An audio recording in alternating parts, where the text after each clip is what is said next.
Ja, noch Ich habe Leute nämlich nicht. noch nicht geguckt. Klicken Sie auf was? Der automatische Start, okay.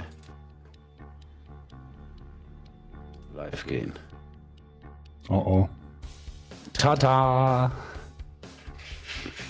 Oh oh. Ja, noch Leute nicht. What could possibly go wrong? Hier steht immer noch geplant für. Ich klicke mal drauf. Oh, da ist ein Ladebildschirm. Oh oh. Tata! Okay, sieht aus, als würde tatsächlich irgendwas laufen. Yay! What could possibly go wrong? Hans war ordentlich leck wahrscheinlich, aber das ist egal. Das ist mir auch egal. Oh, da ist ein Ladebildschirm. Okay, dann gehst du jetzt die Kinder Ich gehe jetzt einpacken, Kinder oder was? versorgen und du bringst mich auf den neuesten Stand, wenn ich wieder da bin. Ja, okay. Dann beeil dich wenigstens. Ich gebe mir Mühe. Bis gleich. Da muss ich den Ton ausmachen. Hier muss Ciao, ich den ciao. Ton. Entschuldi. Das ist mir auch Schiebe ich egal. mal hier auf die Seite, damit ich Chat habe. Okay, dann gehst du jetzt die Kinder. Ich gehe jetzt Kinder versorgen. Hallo und Chat. du, Ich teste mal, ob das bringst mich funktioniert. auf den neuesten Stand. Hallo Chat. Dann beeil dich wenigstens. Hallo. Bis gleich. Da muss ich den Ton ausmachen. Herzlich willkommen. Raffi ist gerade unterwegs, packt die Kinder ein.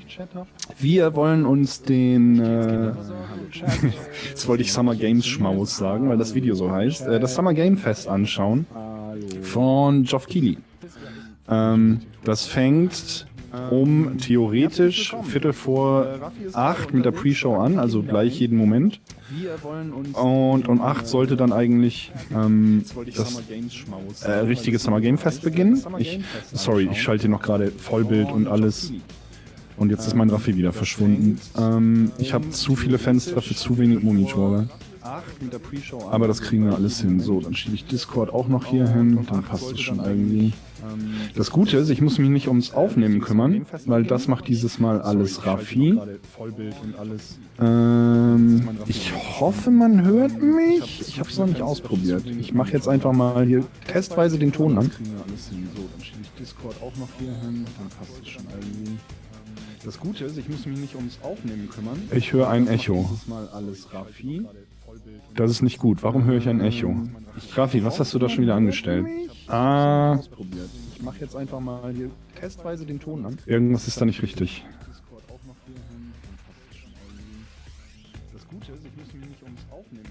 Ich höre ein Echo. Was hat der gemacht? Ich höre alles 5-mal. Irgendwas ist da nicht richtig. Und jetzt ruckelt's auch noch. Raffi. Was hat ich höre alles 5-mal. Das fängt schon wieder gut an. Das wird ein riesengroßer Reinfall. Oh mein Gott. Ich schicke ihm mal eine vorsichtige Nachricht.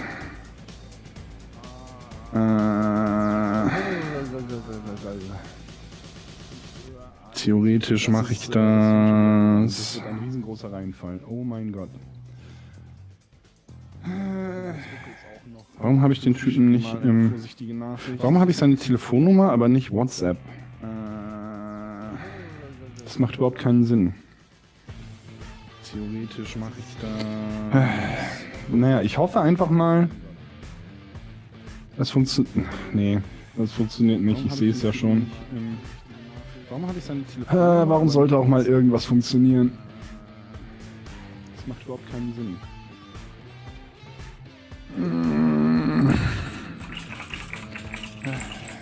Naja, ich hoffe einfach mal... Das funktioniert... Nee. Zum Glück sind keine Zuschauer da. Ich würde euch jetzt gerne was erzählen, aber ich weiß, wie sehr das nervt, wenn das gleich echot alles.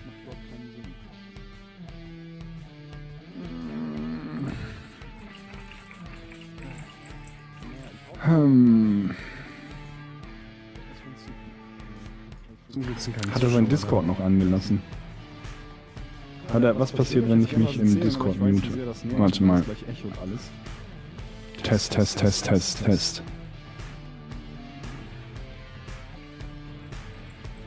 Es dauert leider ein bisschen wegen dem Lag. La la la la la la la la. Was passiert, wenn ich mich im Discord und... Warte mal. Test.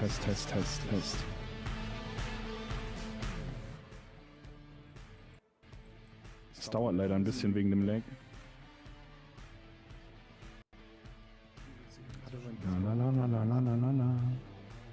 Ne, ich höre mich immer noch.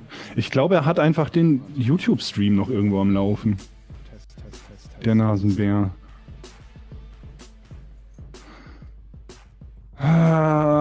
Ist es denn zu fassen? Da gibt man dem Typen eine Aufgabe, eine einzige Aufgabe, die da lautet, jetzt bin ich aus dem Channel gegangen, eine einzige Aufgabe, die da lautet, mach gefälligst den kompletten Stream fertig, sorg dafür, dass alles läuft und dass die Technik vernünftig mitspielt.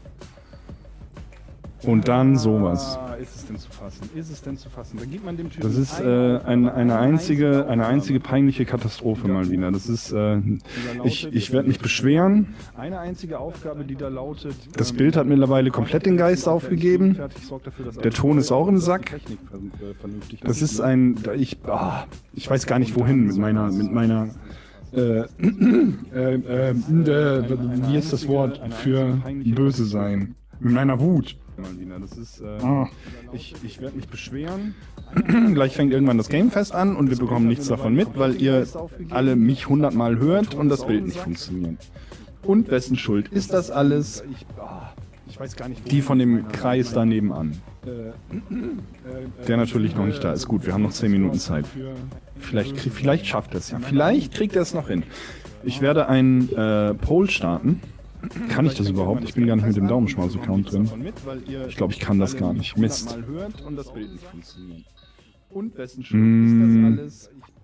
Dann werde ich keinen Poll starten. Ich werde einen unoffiziellen Poll starten, der da lautet, wird Raffi das noch in den Griff bekommen? Ja für Ja und Nein für Nein. Und in so 2 bis 3 Wochen werde ich zählen, wie viele Antworten wir haben. Und dann schauen wir, was passiert. Wo bleibt dieser Mensch?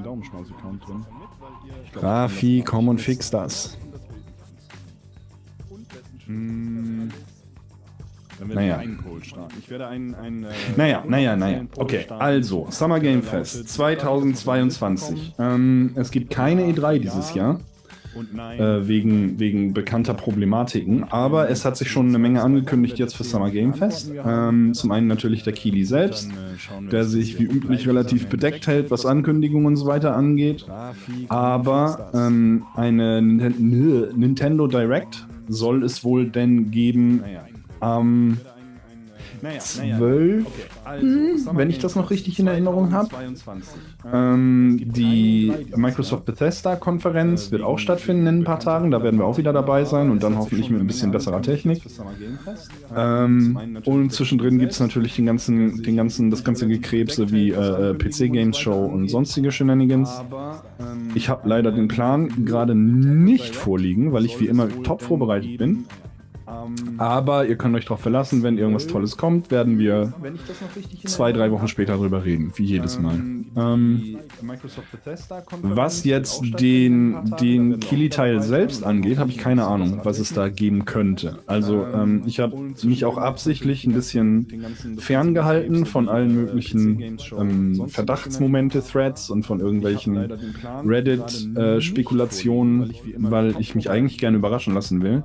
Ich schätze, es könnte was Neues zu Street Fighter 6 geben, weil das jetzt kurz vorher nochmal angekündigt wurde. Und ich glaube, es gibt auch einen speziellen Capcom-Teil später. Also nicht unbedingt in dieser Show, aber über diese Tage. Daher könnte ich mir vorstellen, dass da noch ein bisschen gesagt wird, weil das Geheimnis ist halt aus dem Sack. Und sie können ein bisschen was zeigen an neuen Fightern und so weiter. Ich würde nicht mit Star-Lord, wie heißt der Mist? Starfield rechnen. Jedenfalls nicht in dieser Konferenz. Das wird, wenn überhaupt, wahrscheinlich für die Xbox Bethesda aufgehoben. Ansonsten habe ich keine Ahnung. Ich weiß nicht, inwiefern Sony mit drin steckt dieses Mal beim Kili-Fest. Falls die mit dabei sind, könnte ich mir was Neues zu God of War vorstellen. Ansonsten kann ich auch nur spekulieren. Ich habe keinen Schimmer. Ich bin sehr gespannt zusammen mit euch. Hi, Brooke. Du brauchst mir gar nicht erst erzählen, dass der Sound im Eimer ist, das weiß ich. Das hat Raffi gemacht. Raffi ist jetzt weg. Raffi packt die Kinder ein. Und wie üblich hat er vorher nicht geguckt, ob alles funktioniert. Und ist einfach mal davon ausgegangen, dass es klappt. Wir haben ein ruckeliges Bild und wir haben keinen, also 5-fachen Ton oder so, weil er noch irgendein YouTube-Video, entweder das Schmaus-Video oder den Discord auf voller Lautstärke hinten dran laufen hat. Mit dem ist echt nichts anzufangen heute. Und das fällt ihm alles 5 Minuten vor Start ein. Und ich habe rechtzeitig gesagt, lass uns vorher testen, habe ich gesagt. Und er hat gesagt, nee, das wird schon. Was kann denn schon schief gehen, hat er gesagt. Und jetzt guck dir das Theater an. Guck dir das an. Das sieht aus wie als wären wir eine Amateur-Podcast-Firma, die keine Ahnung hat, was sie eigentlich macht hier auf YouTube. Das ist alles ganz fürchterlich. Und Raffi hat noch 5 Minuten 40 Zeit, um hier mal ein bisschen was an den Start zu bringen, was die Technik angeht. Und ich wette, er singt gerade noch ein schönes Lied, das noch 3-4 Minuten lang geht und von irgendwelchen Heinzelmännchen handelt. Oder von dem kleinen Maulwurf, der nicht mehr weiß, wo sein Spaten ist oder was das war. Ich hab's vergessen. Kennst du noch den kleinen Maulwurf? Das ist alles ganz fürchterlich. Ich weiß noch genau, wie der kleine Maulwurf aussieht, aber ich könnte dir ums Verrecken keine Geschichten mehr von ihm erzählen. Hier mal ein bisschen was an den Start zu bringen, was die Technik angeht. Ja, keine Ahnung. Kili und Spiele. Ich bin für meinen Teil relativ gespannt. Ich glaube nicht, dass es irgendwas super Großartiges geben wird, weil einfach... Ich glaube, zum einen hatte Geoff schon angekündigt, man solle sich nicht zu viele Erwartungen machen und zum anderen gibt es halt nichts, was in nächster Zeit rauskommt oder so am Rande angekündigt wäre, von dem ich denken würde, das wäre der Megaknaller. Ich kann mir vorstellen, dass Kojima da ist. Ich habe verlaut hören lassen, dass Kojima aktuell an einem neuen Spiel arbeitet, welches nicht Death Stranding ist, sondern, wie hieß der Mist nochmal? Overdose, glaube ich. Auf jeden Fall sowas in der Richtung. Und weil Kili und Kojima ja so nette Buddies sind, kann ich mir vorstellen, dass Hideo einmal auf die Bühne kommt und einen Trailer abfeuert für Overdose. Und wenn, dann wird es wahrscheinlich nur ein sehr, sehr, sehr kurzer, ohne irgendwelches Gameplay. Also ich glaube nicht, dass da irgendwas super Großartiges kommt. Sorry, ansonsten echt keine Ahnung. Ich lasse mich überraschen. Ich hoffe auf ein bisschen Street Fighter Story Modus. Ich hoffe auf Sachen, mit denen ich halt nicht rechne. Ich schätze, im besten Fall werden wir noch was von diesem Katzenspiel sehen, von dem jetzt neulich der Trailer erschienen ist. Wie hieß es denn nochmal? Ich vergesse den Namen ständig. Stray. Und das war's dann auch. Mehr kein Schimmer. Kein Schimmer. Also meine Bets sind auf eventuell God of War, eventuell Stray, eventuell Overdose. Und ein bisschen Street Fighter. Und das ist alles, was mir so im Kopf rumschwebt. Hi Marc, ich hoffe nur, dass Raffi noch kommt in den nächsten 3 Minuten und 5 Sekunden und den ganzen Mist hier irgendwie fixen kann. Ich glaube nicht dran. Ich glaube nicht dran. Ich glaube, das wird 5 Minuten nach Start ausfallen müssen, weil man einfach nichts erkennt, weil es einfach läuft wie Hule. Und das, meine Damen und Herren, habt ihr, wenn ihr mit einem Mac arbeitet. Anstatt einfach, wie gehabt, den guten alten Windows-PC rauszuholen. Nee, da läuft Ton doppelt. Raffi ist die Kinder wegbringen und hat irgendwo vergessen, irgendwas auszuschalten. Ich habe es auch jetzt zu spät gemerkt. Ich kann es leider nicht machen, weil ich diesmal nicht verantwortlich bin. Darum hoffe ich, dass er gleich irgendwann wieder auftaucht. Ich glaube nicht dran. Ich glaube, das wird 5 Minuten nach Start. Aber ich weiß nicht, wie lange der braucht, um Kinder ins Bett zu bringen. Ich weiß gar nicht mehr, wie viele Kinder der hat. 12, 13? Das dauert auf jeden Fall eine ganze Weile. Die sind doch bestimmt alle kilometerweit voneinander entfernt, die Schlafzimmer. Anstatt einfach, wie gehabt. Er nimmt wahrscheinlich gerade die Rolltreppen von einem Zimmer zum anderen, den Bus zum nächsten. Und irgendwann kommt er hier wieder angedackelt und sagt, wie, das lief doch alles noch, als ich losgegangen bin. Das kennt man ja schon. Und dann sind wir die ersten 10 Minuten dieser Veranstaltung damit beschäftigt, irgendwie den Ton in den Griff zu kriegen. Und dann das Bild. Und dann sind wir genau rechtzeitig wieder dazu. Aber ich weiß nicht, wie lange der braucht. Vielen Dank, dass ihr dabei wart. Wir sehen uns morgen. Es gibt keine E3 dieses Jahr. Wie verrückt ist das? Wir haben jetzt nur, letztes Jahr gab es auch mehr oder weniger Kilis Game Fest nur.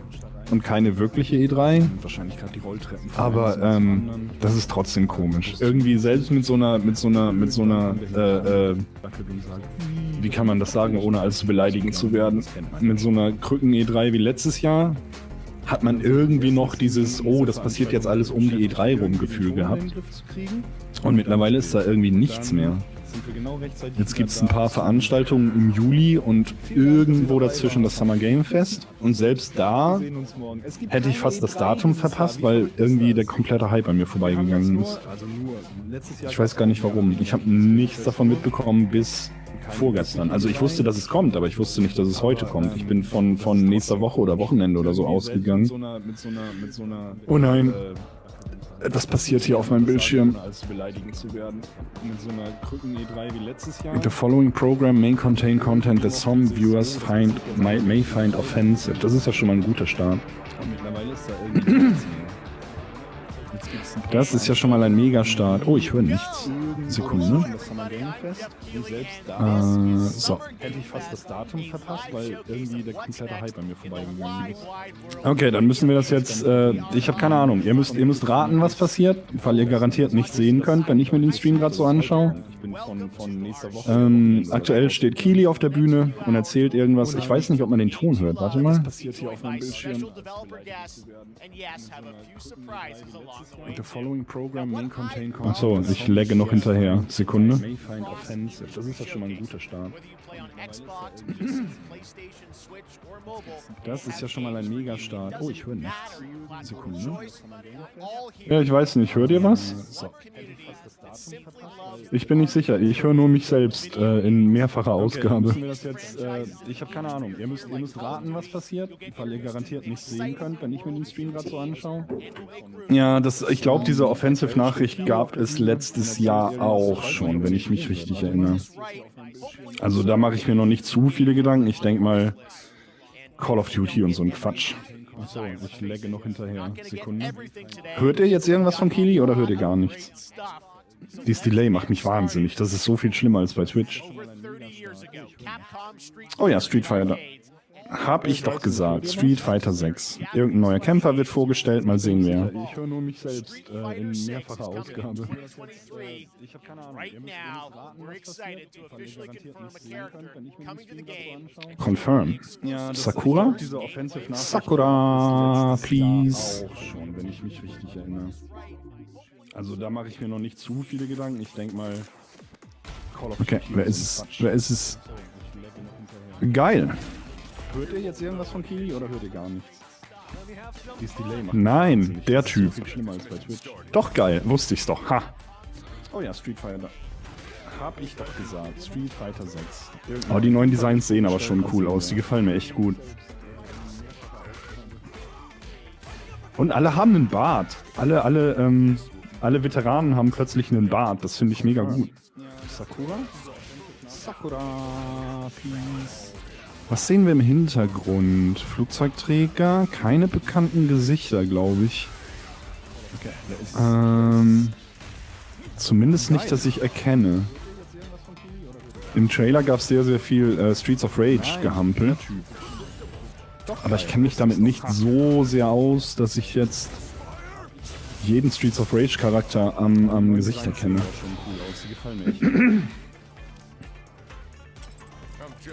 Und alle haben einen Bart. Alle Veteranen geil, ist schon cool. Das finde ich mega gut. Battle Hub. Ja, Raffi, du kannst erstmal alles fixen. Der Ton ist im Eimer, das Bild ist im Eimer, alles bitte wieder heile machen. Der Ton ist im Eimer? Was ist im Eimer am Ton? Ich höre mich ungefähr 4-5 Mal. Dann machst du den Stream aus. Ich habe den Stream nicht an. Ich habe den Ton im Stream aus. Bei mir nimmt auch nur das Mikrofon an, wie du weißt. Das liegt bei dir. Es Du muss hast an mir irgendwo liegen. noch den Stream am nebenbei laufen. Am Gesicht. Dann haben wir ein Problem. Aber die anderen hören alles gut. So, Nein, natürlich nicht. Geil ist schon cool. ich bin etwas irritiert. Raffi, du kannst jetzt mal alles fixen. Du hast Genau, mich das im Bild ist sowieso im Eimer. Du hast mich im Ninja gemutet. Ich habe dich überall gemutet, weil ich testen wollte, ob es an mir liegt, aber es liegt nicht an mir. Aber eigentlich hören wir uns ja Über Discord, richtig. richtig. Kommt der Ton doppelt an im Video? Aber Ja, wenn die Keller mindestens saßen, doppelt. Bla bla bla. Ich habe 2 Mikros, keine Monitore angehängt. So, Nein, natürlich nicht.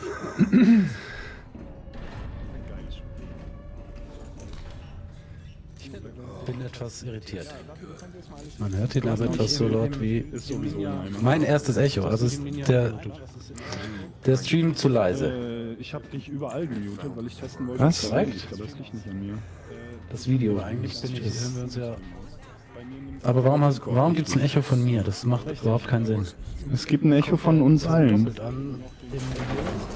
Ich verstehe. Ich würde ja auch gerne auf den Chat hören, aber da ist so ein Delay, dass es völlig sinnfrei ist.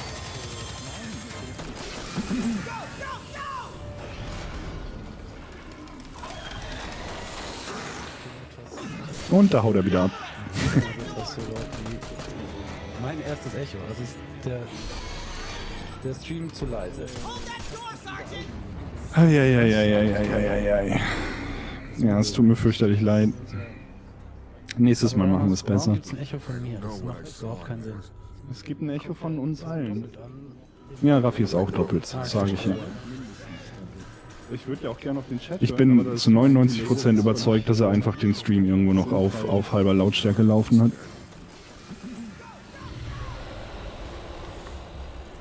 Wobei das wenig Sinn macht, weil er ja auch theoretisch nur das Mikro aufnimmt. Nee, ja. Das ist alles sehr merkwürdig. Jetzt habe ich ganz vergessen, was das für ein Spiel ist. Was war das für ein Spiel? Aliens. Oh. So, hallo Echo. Ja, es tut mir fürchterlich leid. Nächstes Mal machen wir das sieht nicht so übel aus. Oh, von Focus Home, okay. Direkt mal Prozentpunkte bei mir gesammelt. Ich bin zu 99% überzeugt. Aliens Dark Descent. Okay. So Multiplayer von oben Shooter sind meistens ganz witzig. Meist auch nichts, was ich mir für Vollpreis holen würde, aber auf jeden Fall ganz nett. Ja. Das ist alles sehr merkwürdig. Jetzt habe ich ganz vergessen, was das für ein Spiel ist. Was war das für ein Spiel? Aliens. Oh. Also ihr habt jetzt 3 Bilder vom Spiel und das den Titelbildschirm gesehen. Also, ich erkläre mal. Man sah so aus einer isometrischen von oben Perspektive ein Shooter-Ding. Oh, was ist das? Das sieht aus wie... Nein. Okay. Sieht ein bisschen aus wie... So Multiplayer von oben Shooter sind meistens ganz witzig. Das sieht ein bisschen aus wie Star Citizen. Nichts, was ich mir für Vollpreis holen würde, aber... Wo ist das Dead Space Team Spiel? Boah, das ist so leise. Warum ist das Video so leise? Alles ist so leise. Ihr habt jetzt 3 Bilder vom Spiel und das Titelbildschirm, den Titelbildschirm. Das Echo ist weg, aber du musst jetzt bitte wieder lauter machen. Und du musst das Bild fixen. Mal. Man sah so aus einer isometrischen von oben Perspektive. Nein, es ist doch nicht weg. Es ist doch noch alles durcheinander. Ein Shooter-Ding. Oh, was ist das? Ach, ich weiß auch, das Echo. Ja, und? Ich habe natürlich noch den YouTube-Stream aufgenommen. Das ist das, was ich am Anfang gesagt habe. Das war das Erste, was ich gesagt habe. Mann, Raffi, Professionalität. Und jetzt fix das Bild. Wir haben gerade 1 Frame pro Sekunde. Wir haben 3 Sekunden pro Frame. Pro Frame. Ich erzähle euch inzwischen, was passiert. Wir sehen einen Shooter mit Monstern, der ein bisschen aussieht wie Left 4 Dead. Und jetzt fix das Bild. Wir haben 3 Sekunden pro Frame. Pro Frame. Ich erzähle euch inzwischen, was passiert. Wir sehen einen Shooter mit Monstern, der ein bisschen aussieht wie Left 4 Dead. Und jetzt und ich habe den Titel verpasst, weil es den gab. Irgendwas schlabbert aus irgendeiner Hülle raus, das aussieht wie ein Mensch. Nein, das ist ein Würmermensch. Ein Mensch bestehend aus Würmern. Jetzt ist er in einen Ventilator gekickt worden und wird dekapitiert. Dekapitiert? Mehrfach. Das offizielle Wort. Der Hauptcharakter sieht ein bisschen aus wie Dead Space. Ach, ist das Dead Space? Ist das Ja, Dead das ist Space von den Dead Remake? Space Typen. Ah, ich verstehe. Oder? Okay, es sieht auf jeden Fall aus wie Toll, Dead dass die Leute im Space. Stream sehen das ein bisschen noch detaillierter, weil die nur Einzelbilder sehen. Oh ja, das ist ein riesengroßer Vorteil. Also für jemanden, der noch nie Dead Space gespielt hat, sieht's aus wie Dead Space. Was mich daran erinnert, dass ich eigentlich noch Dead Space spielen wollte. Das stand auf meiner so laut? 2000. Ich bin in normaler Lautstärke, schätze ich mal. Ich glaube, ich muss einfach hier leise Ja, sein. ich bin mindestens in normaler Lautstärke. Du bist nur super leise und alles andere. Ich bin leise? Für Ja, dich? natürlich. Ich glaube für alle anderen nicht. Moment, doch. The Callisto Protocol, genau. Oh, so hieß es, okay. Ich weiß nicht, ob ich es Absolutely Incredible nennen würde, aber es sah ganz nett aus. Yeah, thanks, man. Thanks for having us. I really do appreciate it, Jeff. Nope, da hat jemand seine Sprache vergessen, seine Ansprache vergessen. You know, I want to thank you for all you've done for the game industry. State of Play kann sein. I think I've known you like 16, 17 years now. And Ach, jetzt die State of Play, die gerade es war, die habe ich nur über vorgespult quasi. Ich wollte nur Street Fighter sehen und habe alles, was auf dem Weg ist, einmal so im Vierfach-Speed mitgenommen. Das kann sein, dass es da war. Striking Distance Studios, habe ich noch nie von gehört. Das sind die Ex-Dead Space-Leute, oder was? Ich meine, sowas gehört zu haben. Benny hat das, glaube ich, gesagt. Kann sein. Warum kann ich das Video nicht auspoppen bei YouTube? Ich bezweifle, dass das was bringt, weil alles ruckelt. Es ist ja nicht nur das Video. Ja, es ist aber so, das liegt am Browser. Bin mir sehr sicher. Just about Okay. everything. We're showcasing a new weapon called the Grip. It's like a gravity gun, but it picks up the enemies. And it Tim shoves them klingt into gut. giant fans, it rips them apart. It's great. And Raffi ist and then nicht check viel out leiser. Nee, the nice genau. ending Das we ist, have, du where bist, we, you know, ja. usually we'll Das kill ist das our main Ninja-Ding macht das character, gleich das Ja, aber aus, glaube ich. du hast verpasst, dich ich einfach klinge leiser machen. gut. Ich klinge gut, wurde Ja, gesagt, aber du bist leiser. Like you Im said, to VDO COVID, piekst du everything regelmäßig else, ins dedication, Rote. the hard work. Das ist ein You gutes guys are Zeichen. amazing. Ja, Rot Das ist immer ein gutes zeigt, Zeichen. das zeigt meinen Enthusiasmus. Aber ich kann dich einfach hier ein bisschen leiser machen. By the power of Ninja. Also ich empfehle dem Chat einfach nebenbei die Konferenz muted laufen zu lassen. Bla bla Dann bli. seht ihr wenigstens was. Ich krieg Sonst das ist es schon gleich vorbei. Oh, mehr Gameplay. Mehr Gameplay von nicht Dead Space, Dead Space.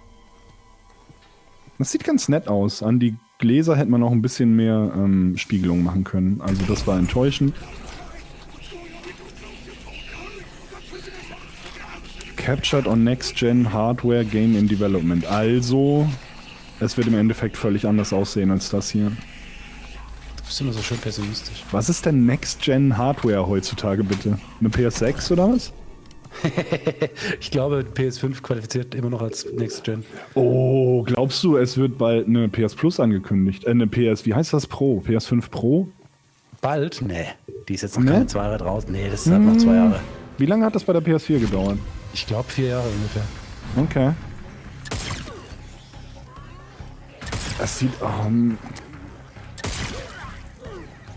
was ist denn dieses Waffenanzeigedisplay? Welche futuristische Waffe hat bitte so ein Waffenanzeigedisplay?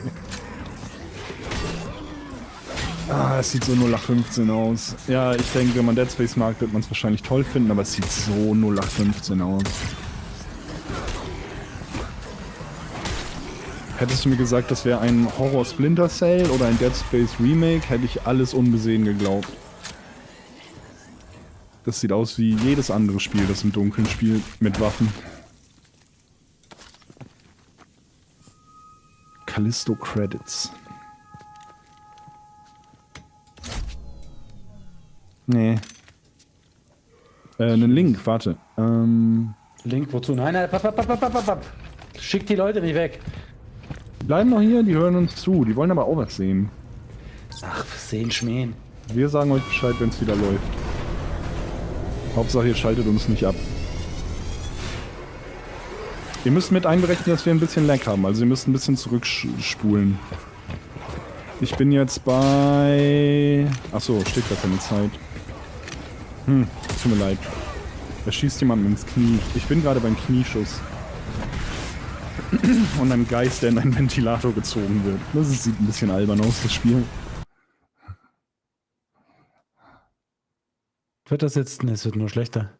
Wie Dead Space und Alien. Ich habe auch an Alien Isolation gedacht, aber naja, das war sehr Dead Space. Der Held ist gerade gestorben in einem Rasenmäher.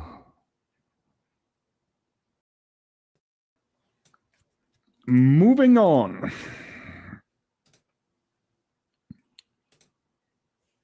Was? Infinity War? Gibt's Marvel-Spiele? Ach, Infinity Ward. Mehr Call of Duty. Ugh.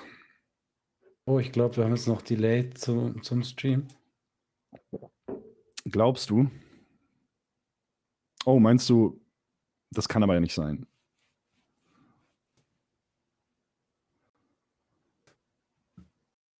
Es sind ein paar Frames mehr geworden. Okay, nächstes Mal machen wir es definitiv wieder bei meinem PC. Bla bla bla, nein. Das nächste Mal machen wir es nicht so, dass ich die Kinder zwischendrin ins Bett bringe. Und ich will wirklich die halbe Stunde, Viertelstunde vorher haben, um das durchzutesten. Ah, ihr habt keinen Ton. Moment, jetzt ist der Stream, glaube ich, komplett tot. Nein, jetzt müsste er wieder gehen. Nee, hier geht nichts. Wieder geht nichts. Bei mir steht 60 FPS. Ton kommt durch. Okay, dann warte ich mal, bis das Delay vorbei ist. Ich kann nochmal auf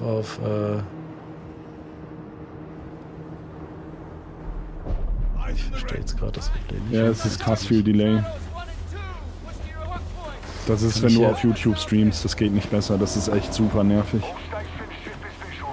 Also irgendwie geht's wahrscheinlich besser, aber wir haben noch nicht rausgefunden, wie weder Raffi noch ich. Oh, das ist gut. Jetzt ist nur Call of Duty. Das interessiert sowieso niemanden.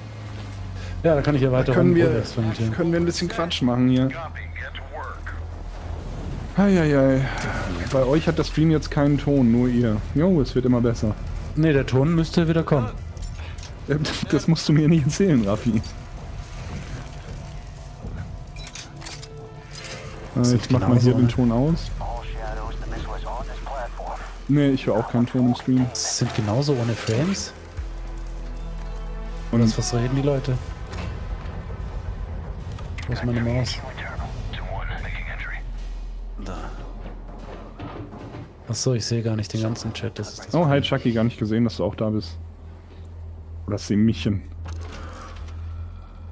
Max Frame, please.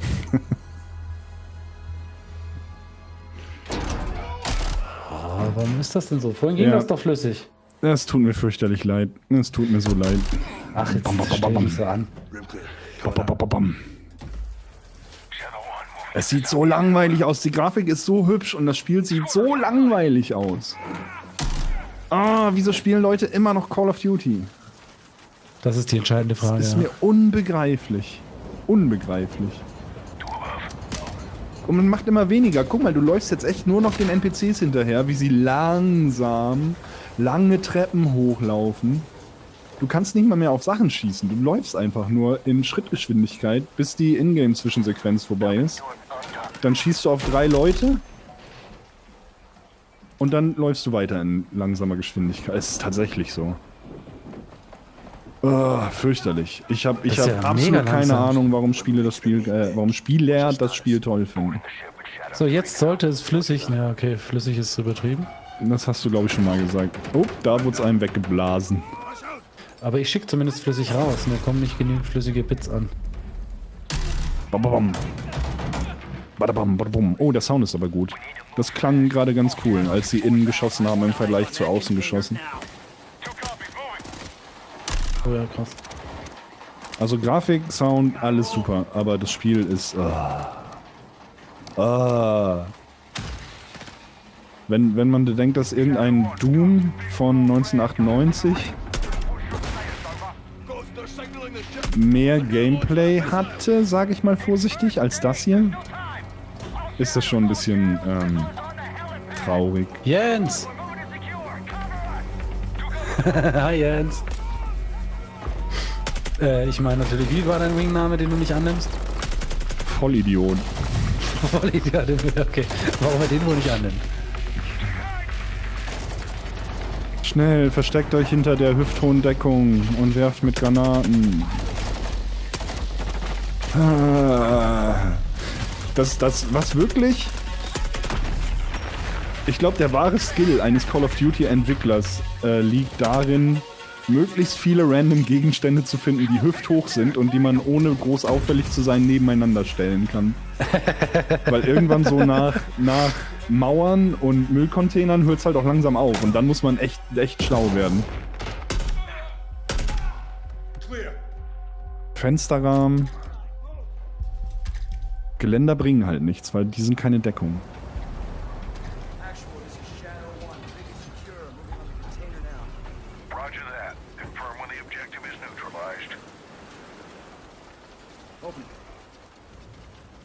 Oh nein, was ist da drin? Was ist da drin? Ein Monster. Oh. Nein, es war nur mehr langweiliges Zeug.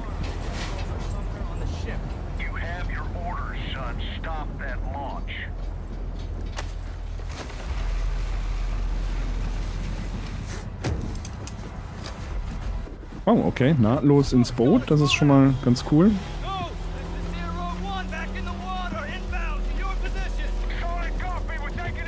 Okay, man macht nichts im Boot, es ist nur eine Zwischensequenz.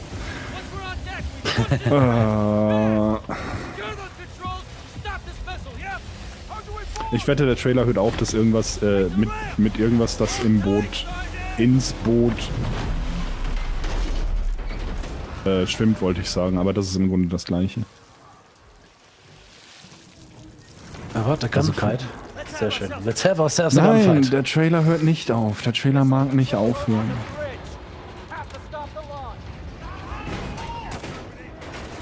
Oh, gute Güte.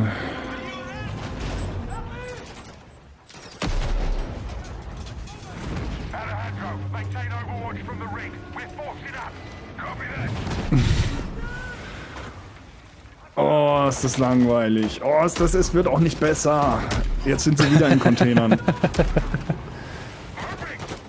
Ich schüttel die Witze, ja. Du schießt hier nach der Leute, jetzt habe ich keine Kollegen.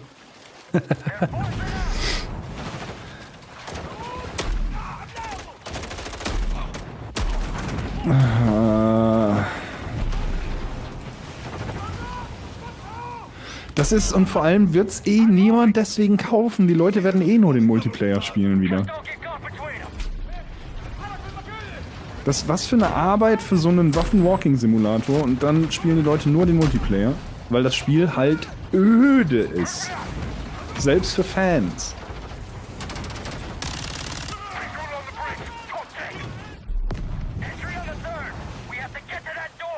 Ich möchte, dass da jetzt ein Cthulhu-Monster aus der See auftaucht. Dann wäre es zumindest wieder spannend. Wie cool wäre das? Einfach mal für 10 Minuten einfach gnadenlos, langweiliger Standard Call of Duty Trailer und dann kommt plötzlich irgendein Monster oder sowas. Das wäre doch super gut. Das wäre doch zumindest mal wieder irgendwas Interessantes in der Serie.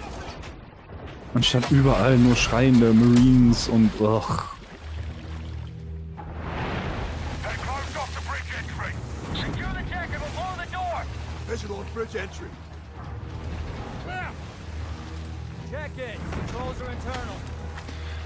Ja, da wird nichts mehr passieren. Da haben wir es doch. Da wird nichts mehr passieren. Jetzt machen sie die Tür auf, dann gehen sie rein, dann erschießen sie wieder Leute. Kein Cthulhu. Na okay, wenigstens ist der Trailer vorbei.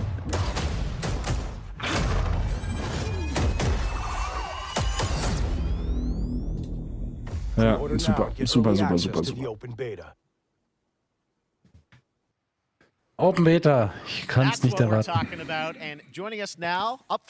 Oh nein, nicht noch ein Interview. Ihr hattet doch gerade schon ein Interview. We saw the first gameplay. Thanks for that extended sequence. Looks incredible. Jeff, tell us a bit about that mission. Where is that set in the game? What are we seeing there? Absolutely. So, first of all, we're really excited to welcome back Captain John Price and wieder überall das. Garrick. You know, they're not actually in what we just saw today, but Warte mal, ich will mal was one and testen. the other two characters. Wo ist die? Wie heißt das Spiel? Modern Warfare 2. Are Simon, Ghost Riley, Webseite, ja. of course, so excited to have it. And then a couple other. Es fehlt halt überall das Ubisoft-Logo. Die halten jetzt ihr blödes Activision-Logo. Das halten die jetzt so stark aus all ihren Sachen raus. Ganz unten auf der Seite steht's. Und in dem ganzen Trailer kam es jetzt auch nicht vor. Und in den Also das ist jetzt Interviewmaterialien. flüssiger? Also ich sehe noch nichts Flüssiges, aber die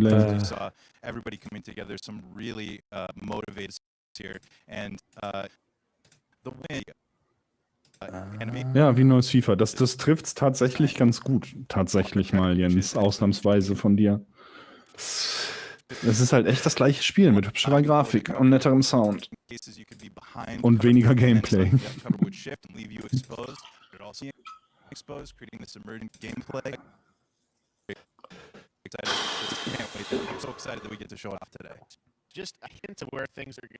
Fürchterlich, fürchterlich, fürchterlich. Wie lange geht denn das Ding überhaupt? 2 Stunden? Boah, ewig. Ich denke mal, ein Teil wird Aftershow sein wahrscheinlich, oder? Mit noch mehr spannenden Einblicken in das neue Call of Duty.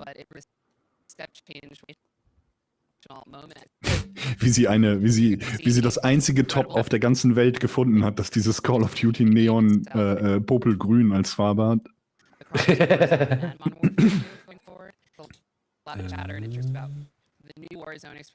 Was hat der Typ für ein Tattoo? Das interessiert mich tatsächlich gerade am meisten hier von dem, was wir sehen. Sieht aus wie ein Astronaut.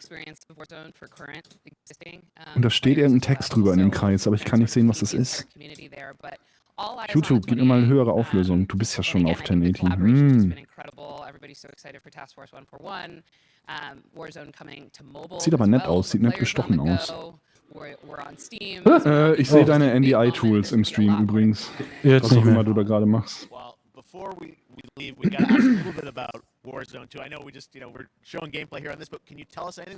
ich brauche einen Husten-Button. Mein Hals ist mitgenommen.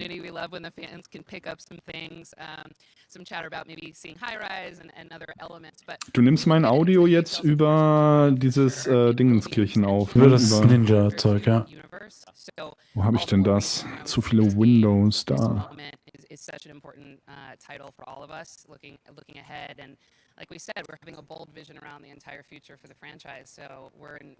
So, jetzt könnte sich der Stream erholen. Ich glaube, es bin Hi, ich NDI. Nein, kann sie nicht erholen. Doch. Ihr müsst nur ungefähr 20 Sekunden warten, bis das angekommen ist bei euch. Das war doch noch niemals da. Gib dem Delay ein paar Sekunden Zeit. Das war keine Antwort auf deine Frage. Wir fehlen nichts. Wir kommen gleich wieder, keine Angst.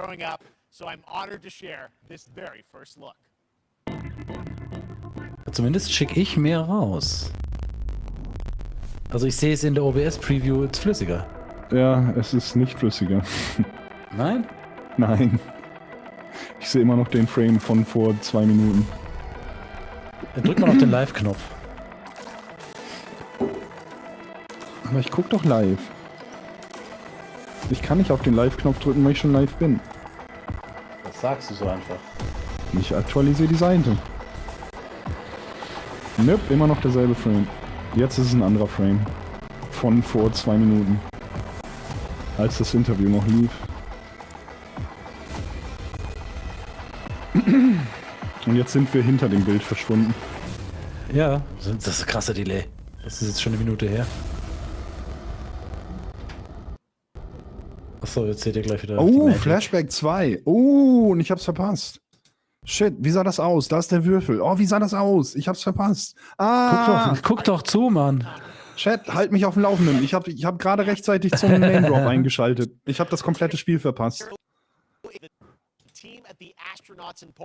Oh, Witchfire. Das habe ich vergessen. Das sah ganz nett aus. Moment. Ja, genau. Das war dieser Horror-Fantasy-Shooter, ne? Das sah nett aus. Da bin ich mal gespannt. Oh, das sieht echt nett aus. Ich sehe immer noch So. eine World Premiere. Oh, da ist es.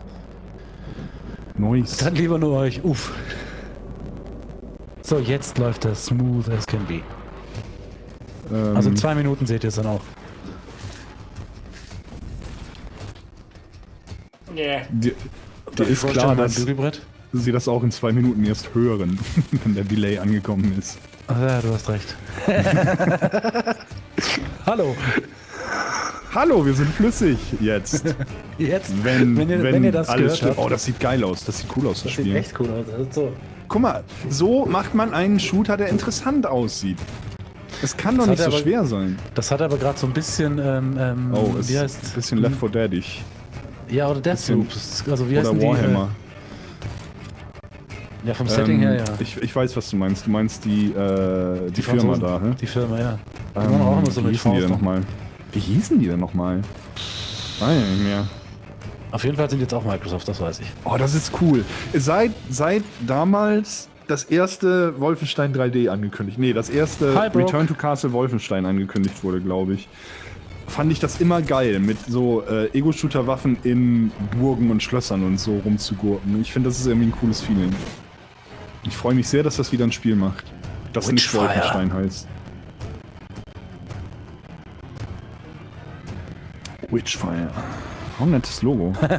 Ja, Mona, wir wissen Early alle, was du Access meinst. soon. Im Moment ist Flashback im Stream und das läuft immer noch nicht gut. Ich kann mich nicht mehr erinnern, wann du gesagt hast, es ist flüssig. Sie sagen es mir dann.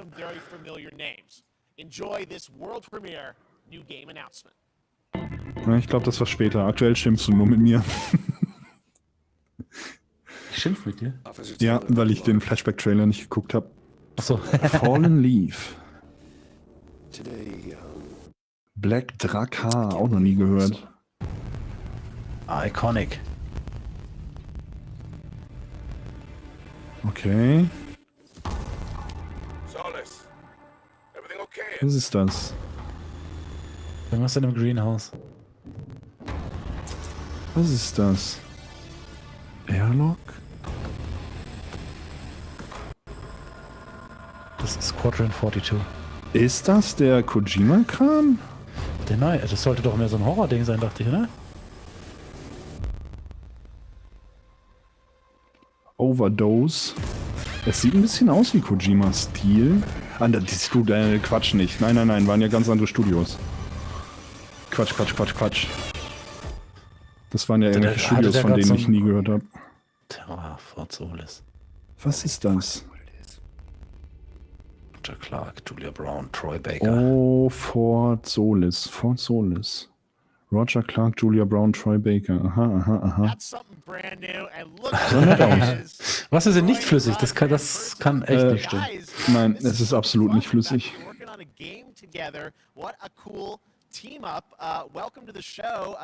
Es ist absolut nicht flüssig. Dann habe ich noch eine Lösung. Moment, eins.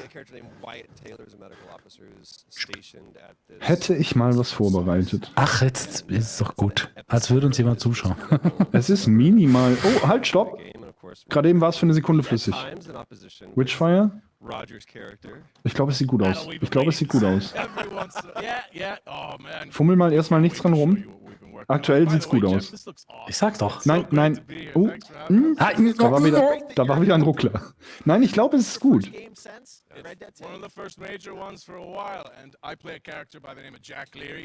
Ich glaube, es ist gut. Ich weiß nicht, wie der...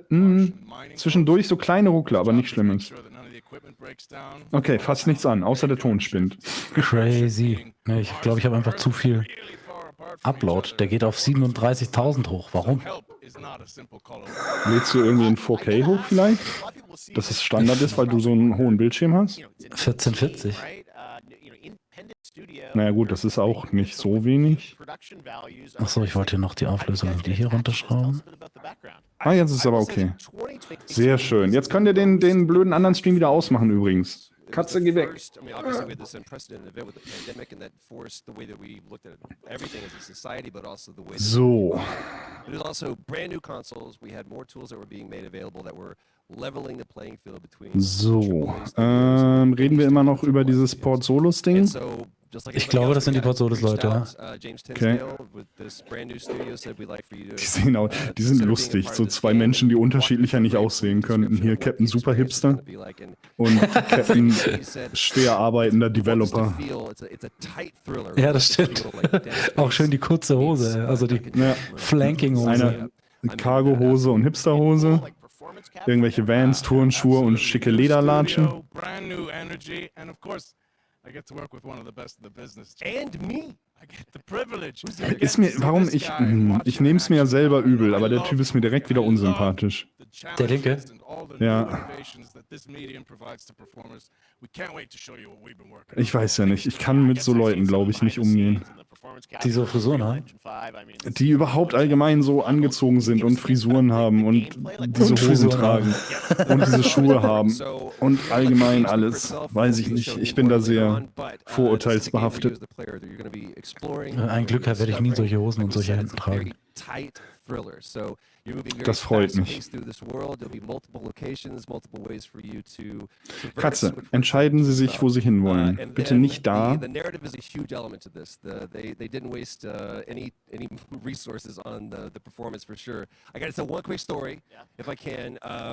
no, gleich wieder alles kaputt. Warum ist das kaputt?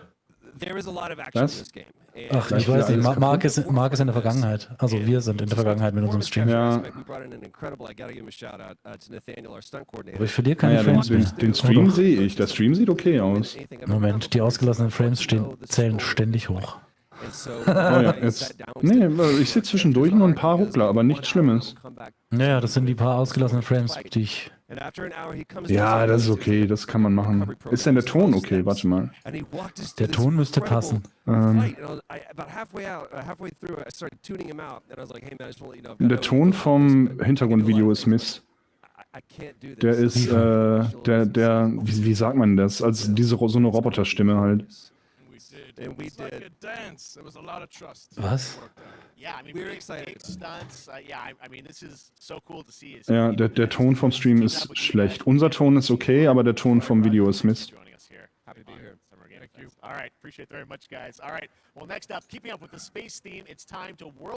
Macht keinen Sinn. Beziehungsweise bist du jetzt doppelt drauf?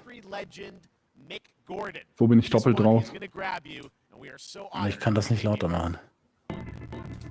Ja, weil du es so leise gemacht hast.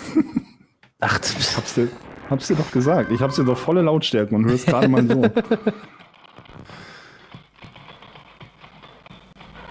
Also, ich hoffe, der Chat hat den Link noch nicht komplett weggetan. Bitte, wie viel, was? Hab ich doch schon. Ich habe auf Live-Chat.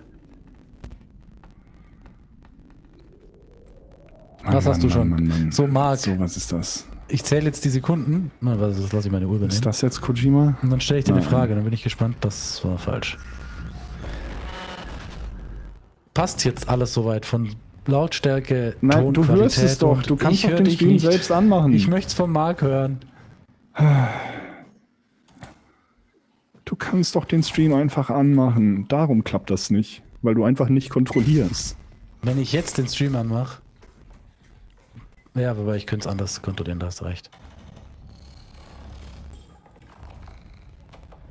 Noch mehr Gruseldunkel-Games. Oh, das ist Alien-mäßig. Das Ding. Alien Isolation. Ja, Alien hatten wir aber heute schon. Meinst du ein neues Alien? Noch eins? Ich weiß nicht, aber nee, das sieht nicht aus wie Alien. Ja, aber dieser Scanner sah gerade so Alien Isolation-mäßig aus. Routine. Luna Software. Und okay. Das Ganze 2 Minuten Delay sind halt heftig viel. Und jetzt gerade sind wir bei 50 Sekunden.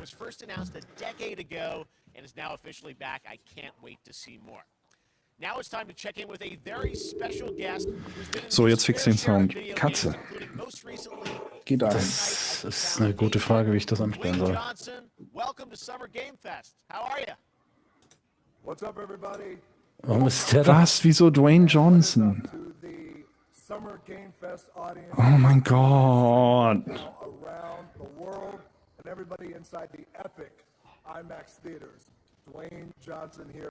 Kriegen wir jetzt mal wieder den Trailer für ach, wie heißt er denn? Nicht Shazam, der andere. Black Adam. Oh mein Gott, Werbung innerhalb der Werbung. Muss auch was mal hinkriegen, ja.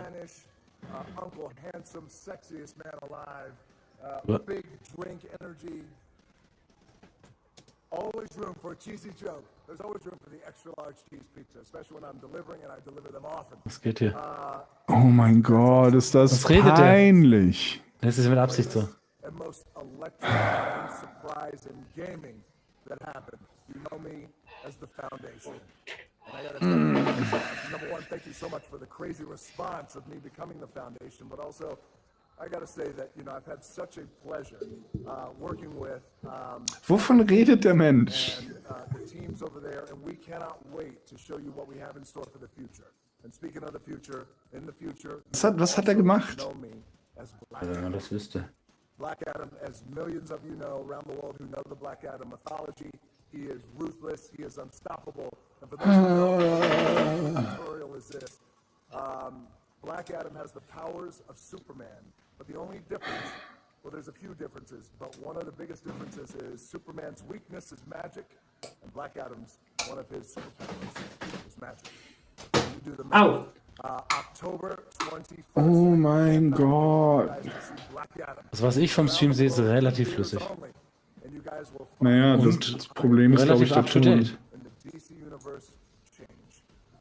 It has been a honor to become Black Adam, and it was Black Ja, Adam. a role, der Ton ist halt Mist, Raffi. Man versteht halt kaum was vom Video. honor to show it to you guys on October 20th. Nein, Und siehst du, es ist sehr, sehr der leise. Stream ist an. Nein, Finger ich weg, höre Benny. ich höre doch den Livestream gerade. Keep having fun, keep kicking ass. Enjoy your game.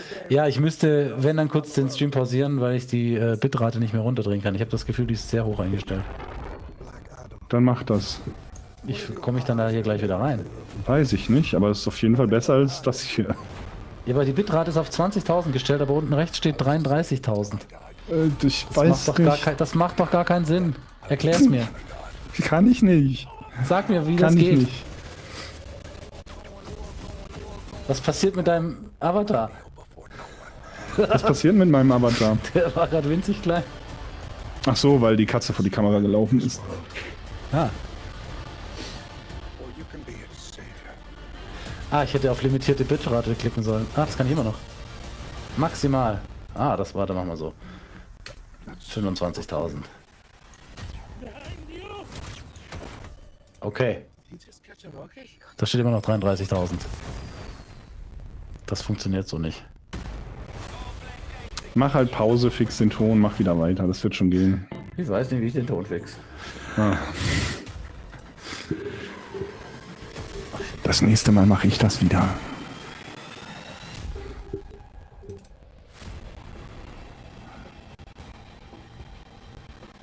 Ich...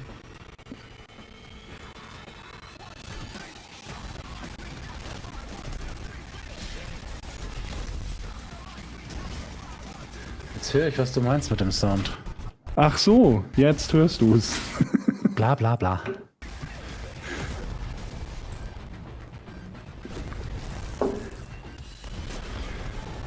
So, das sieht halt aus wie Destiny.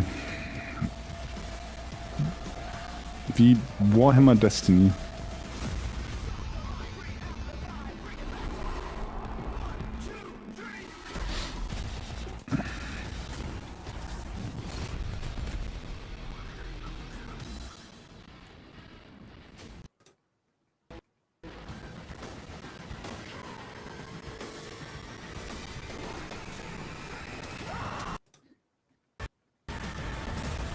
Unser Sound ist genauso schlecht, ehrlich gesagt.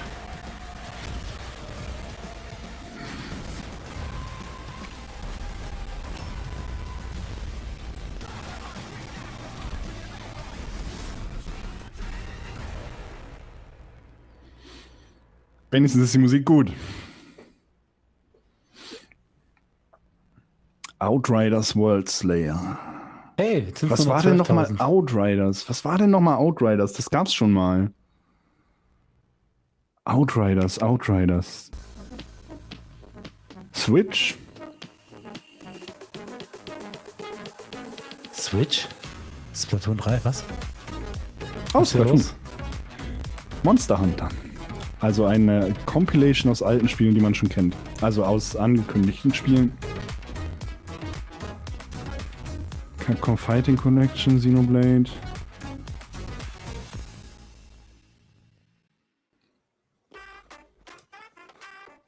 Nein, du bleibst da jetzt sitzen. Was ist das? So. Das ist doch Dingens. Wie heißt er denn?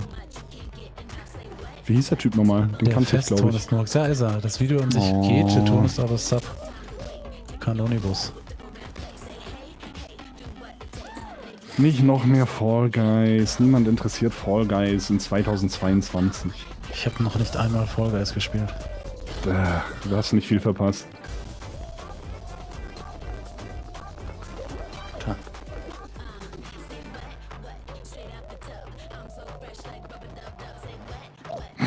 Ich sehe gerade mein Getanze im Stream. Wunderbar. Alles richtig gemacht.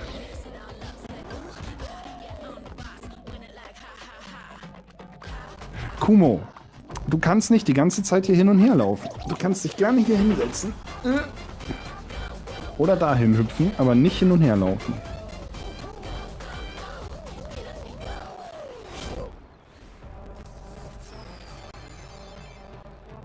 Na gut, ist das auch wieder vorbei. Was jetzt? Was war jetzt eigentlich, gehörte das zum Switch-Trailer oder war der Switch-Trailer echt nur dieser kurze Best-of-Ankündigung? Ja, ich glaube. Schwach. All right, back to another new game announcement. We're going to announce a brand new game and universe from a new team of legendary Brand new game. developers. Check this out. Legendary Developers.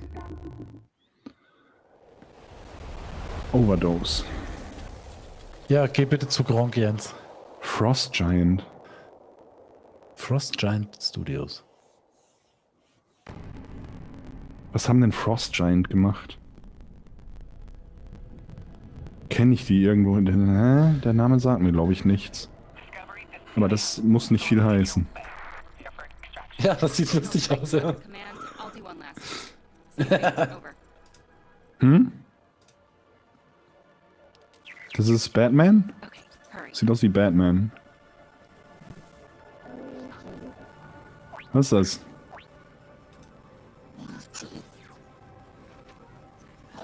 Wie hieß denn nochmal dieses Xbox-Spiel vom Xbox-Launch? Vom, ich glaube, 360-Launch. Mit diesem Roboterball. Roboterball? Xbox 360? War das, nee, nicht 360, war das Xbox One? Xbox One.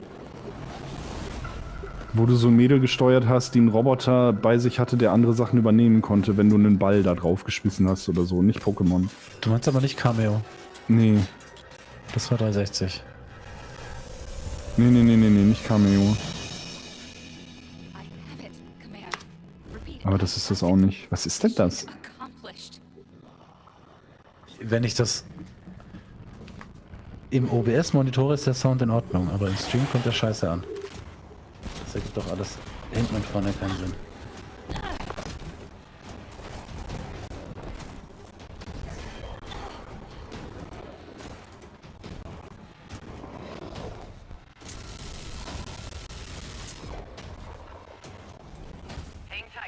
Ja, und das Soundmixing von dem Spiel da ist mindestens so schlecht wie unser Stream. Also brauchen wir uns nicht mehr so schlecht zu fühlen. Wer hat denn das gemixt?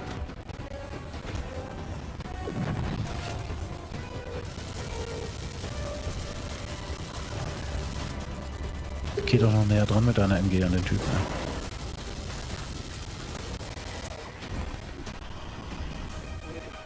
Ja, skip. Nächstes Spiel. Das sieht jetzt schon... Nee, nächstes bitte.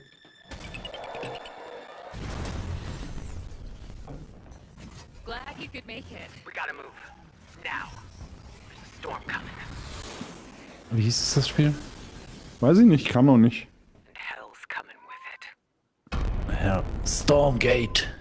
Stormgate. So generisch, wie es aussah. Selbst das Logo ist von Blizzard geklaut.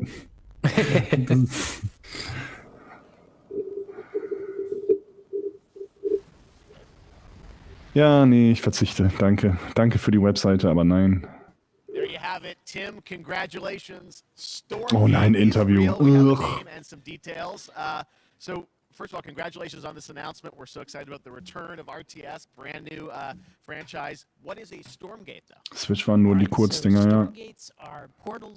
Das O ist doch aus Hearthstone, oder nicht? Auf jeden Fall sieht es auf den ersten Blick genauso aus für jemanden, der den Mist nicht spielt.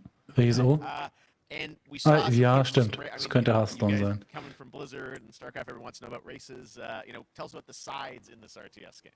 Yeah, we're unveiling our first 2 factions today, but there will be more.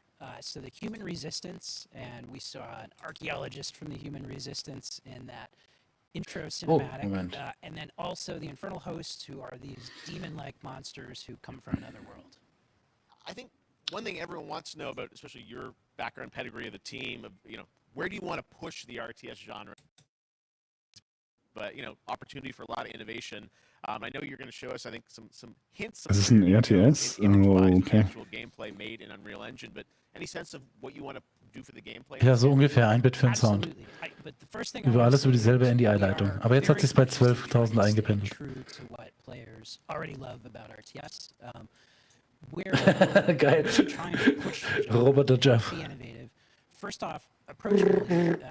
For one thing, we're free to play, but no pay to win, no NFTs, Ja. nothing like that. Aber gefixt Just ist der to Ton immer noch nicht. lower that barrier to entry. Nee, gefixt ist immer noch nicht. We're also really trying to be a lot more social. So you'll be able to play the campaign cooperatively. We've got 3-player open-ended co-op, and we've even got 3 versus 3 for competitive multiplayer. But of course, we've also still got 1v1 competitive. And as a little surprise, I think we've got some first kind of work-in-progress images from the game, right?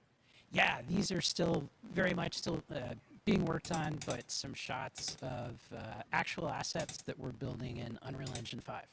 Wow, well, I love it. 2023, you said, for the beta, so people can sign up now, get ready, and Wow. I'm just so thrilled that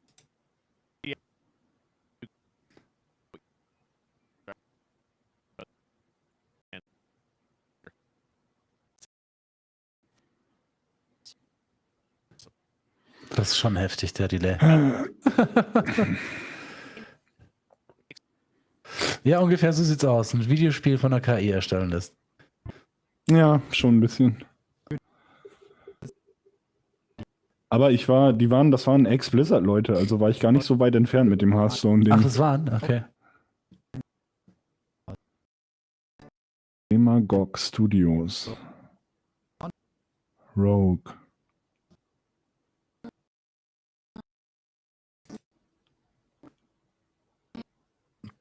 Okay. Okay.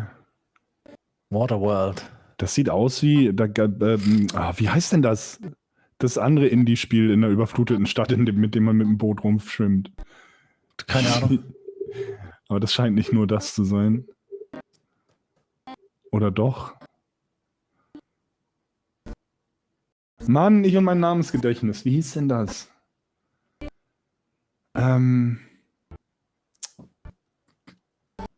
Keine Ahnung, das fällt mir jetzt nicht ein. Ich glaube, das habe ich sogar auf Switch.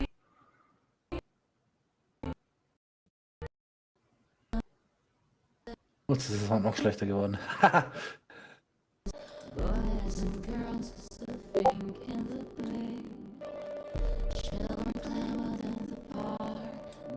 High Water. Okay.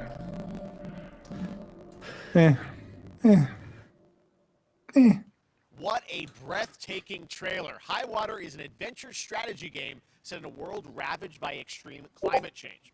Now, speaking of the world around us, the conflict in Ukraine is not far from anyone's mind, and it's impacted the development of games, including replaced Sorry für die Soundaussetzer vor 2 Minuten. Belarus and Ukraine. The team had long hoped to reveal a new trailer here today, but were understandably unable to complete it in time. Guys, I just want to say we're thinking of you, all the developers impacted by the conflict, and hope to be able to share your work at a future show. All right, our next game is an official selection of the Tribeca Games Das ist nett. Festival. It's American Arcadia, where you play Trevor, whose life is being televised. Tribeca hat, glaube ich, auch noch eine eigene Show später, oder? When you become unpopular, you need to start running for your life. Check this out.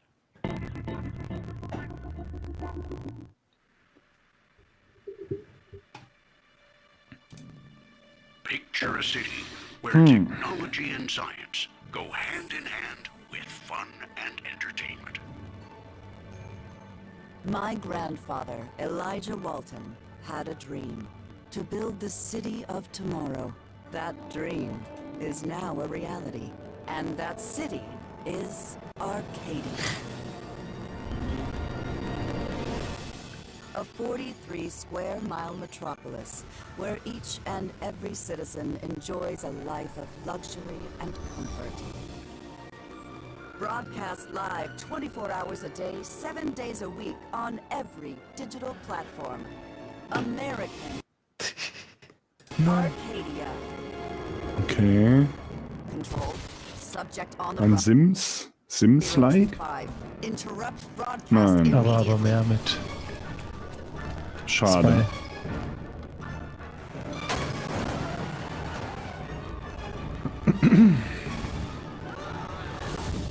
Listen to me. We can't allow Trevor Hills to escape under any circumstances. Trevor.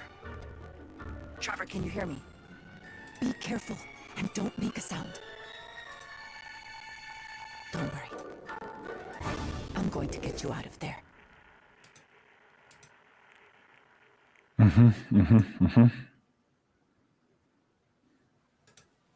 Apparently, we've made it to the beach. Next up is a sequel we've all been anticipating for a long time. And watch out, you don't want to get bitten. After many years of rumors, we finally get an update on this much anticipated sequel. Ach, das Nintendo. Nee. Trouble in Paradise?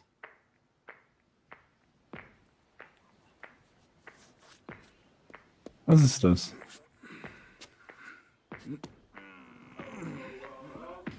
Rafi, was ist das?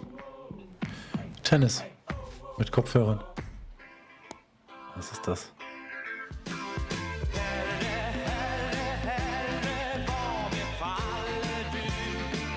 Was hat denn Coffee Stain nochmal gemacht? Das sieht aus wie dieser fürchterliche Trailer von diesem Zombie-Spiel damals.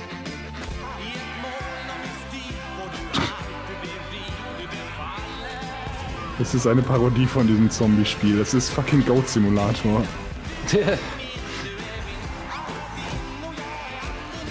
Ist das bescheuert?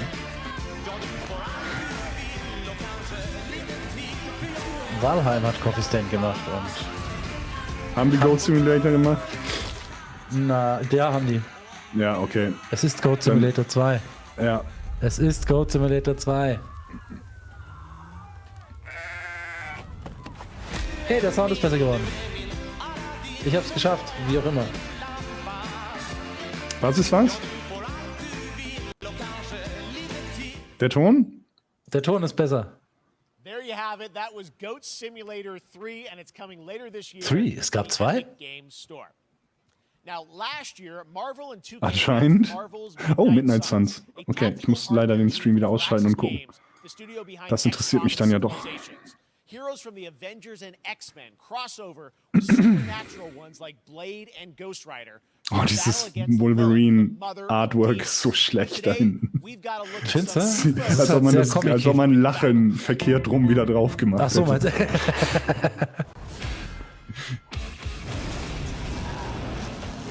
Okay, Ghost Rider. Wir haben einen Ghost Rider im Haus. Wir haben eine fast Doom-Musik, aber nicht ganz Doom-Musik. Venom.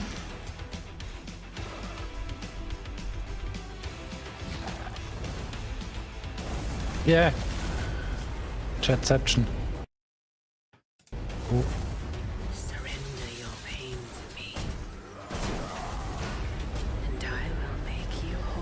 Mit Venom hier. Was haben wir denn hier? Ein Bösewicht, der Bösewichter jagt. Wer ist das? Diablo. Jetzt bin ich zufrieden. Also vor ungefähr einer Stunde hätte ich anfangen sollen, den Stream zu testen. Ich glaube nicht, dass das ein Marvel-Charakter ist, den ich kenne. Die Frau? Spider-Man. Oh, wer ist denn die Synchronstimme? So. Mehr Spider-Mans. Das ist auf jeden Fall sehr marvelige Musik, MCU-Musik. Ich sehe mehr Ghost Rider. Nice. Ich sehe den spielbaren Charakter-Dingsbums-Editor-Charakter. Das Ghost Rider Payday gab's wirklich? Das ist die Böse. Oh, schön mit Metallica. Die sagen mir echt nichts. Das ist halt wirklich einfach Diablo. Achso, Venom Diablo. Master! Oh, und Dämon Hulk. Okay. Also quasi ein Bösewichter, die Bösewichter in dämonischere Bösewichter verwandelt. Und direkt noch ein Doctor Strange Defenders Skin. Aha. Counting on you again, old friend.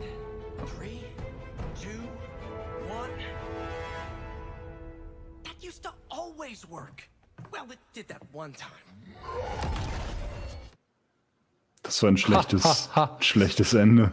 That was Midnight Suns, and now we're moving on to the wonderful world of Cuphead, the delicious last course. And can you believe it? We're only a couple weeks away. Ich wusste gar nicht, dass es ein neues Cuphead gibt. Das hat mir irgendwer vor ein paar Tagen erzählt und das war das erste, dass ich davon gehört habe. Geil, und es kommt nächste Woche. Ich habe das erste noch nicht gespielt. Wow, I'm so thrilled too. I think all the fans can't believe that this is here, and I've been lucky enough to play this actually on my Steam Deck last week. Hast du Cuphead gespielt, das erste? Nee.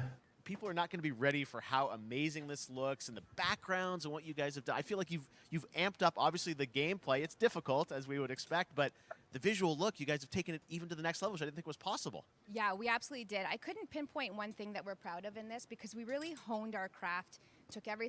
Ja, zeig das doch mal, das Spiel. Der Ring sieht krass aus. Welcher Ring? Glitzerring.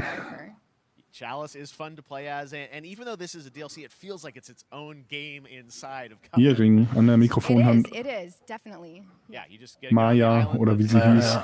This new territory, which is yeah, it's our biggest island yet. Super-sized bosses, lots of secrets to discover. Don't let any rock go unturned. Yes. Jetzt lots aber. of challenge ahead. Well, I know So zeig doch das Spiel endlich. You don't want people to necessarily have too much spoiled about the game, but you brought a little something. A little something, yeah. It's brand new gameplay footage of one of our new bosses, Mortimer Freeze. It takes place in an icy arena and features some Mortimer Freeze ist ein cooler Name für einen Gegner. Mortimer Freeze. All right, let's check it out. Cuphead, the delicious last course. Next smile. Boah, diese Audio-Cue nervt ein bisschen. Na gut, okay, es sieht aus wie Cuphead. Ja, aber Cuphead sieht schon gut aus. Ja, ja, aber ich habe jetzt erwartet, dass sie irgendwas krass Neues gemacht haben nach der Ansprache. Also.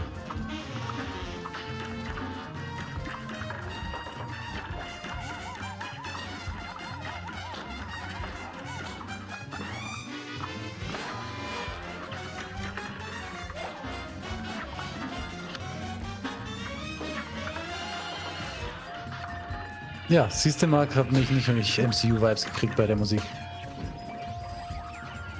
Du magst den Cuphead-Style nicht? Ich finde, der hat sowas, so frühe Comics. Ja, das muss man mögen oder nicht. Ich mag's auch nicht. Ich mag's auch nicht wirklich. Die Animationen sind toll, aber der Stil an sich, den finde ich halt auch nicht schön. Es ist handwerklich, also schon Respekt, ja. Ja, handwerklich ist es super gut. Aber stilistisch halt auch nicht meins. Now, if you want even more Cuphead, and who doesn't, tomorrow we will show you an exclusive And who doesn't? at season 2 of the Cuphead show. Hier, mich. Die Frames fallen wieder. Jetzt müssten sie wieder besser werden. Ich habe schon lange kein Frame mehr verloren. And that's not Und stell dir all. nicht so an, es war nur More summer game fest 3,4%. all weekend long. Was ist das Coming schon? up next is Oh, the es Day of ruckelt the wieder. Devs Indie Showcase. Du ruckelst. I am 8-Bit and Double Nein, Fine, Mann. then Devolver's Deine Hast du den Mutter Stream nicht ruckelt. laufen nebenbei? Nein, natürlich nicht. Warum denn nicht? Warum sollte ich? Um zu sehen, ob alles läuft, damit du siehst, wie jetzt, wenn es nicht läuft. Ich sehe, ob es läuft oder nicht. Ich sehe, ob ich Frames auslasse oder nicht. Ach, Raffi, ich sehe doch den Stream jetzt 9,528. live. Ja, ja, live ist von vor 2 Minuten. Du hörst mich doch jetzt nicht live. Doppelt. Oder? Dann warten wir 2 Minuten, bis du dann sagst, oh, es läuft ja tatsächlich schlecht. Ich warte, bis Marc was sagt. Wie jedes Mal. Ich vertraue Marc. Er hat schon gesagt, Frames fallen wieder. Ja, aber jetzt, seit ich drauf achte, ist immer noch 9,528. Keinen Frame ausgelassen. Okay. We're called neons. Sinners Ach, Neon from White. hell to do God's dirty work. But I'm finding it hard to believe we're in heaven. Ja, also Chat, es wird gerade Neon White gezeigt. Dieses komische Switch, Pseudo-Ego-Shooter-Karten-Dingsbums. Und das sieht immer noch ein bisschen what the fuck aus. You think you can win me over by showering me with gifts? Good thinking. Also jetzt sind wir wieder bei 1 Frame pro Sekunde ungefähr. So schlimm? Ja.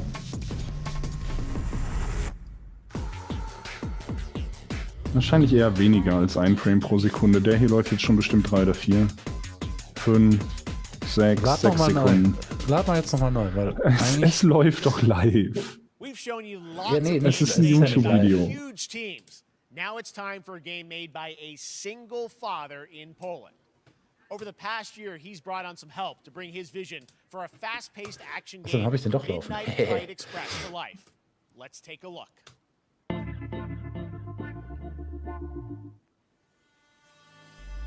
Ja, aber dann lügt mein OBS einfach. Ah ne, der muss das aufholen von gerade eben. Das war massig vor dieser Szene. Du hast recht. Wie Ich habe nichts jedes Mal. verändert.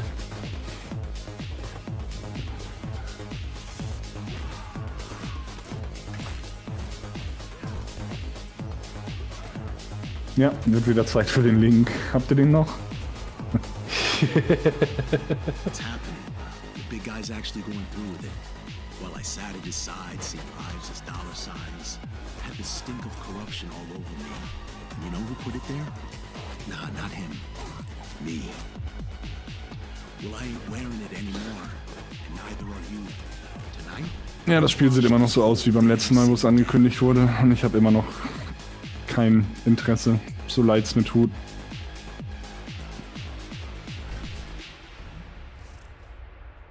Singleplayer, genau.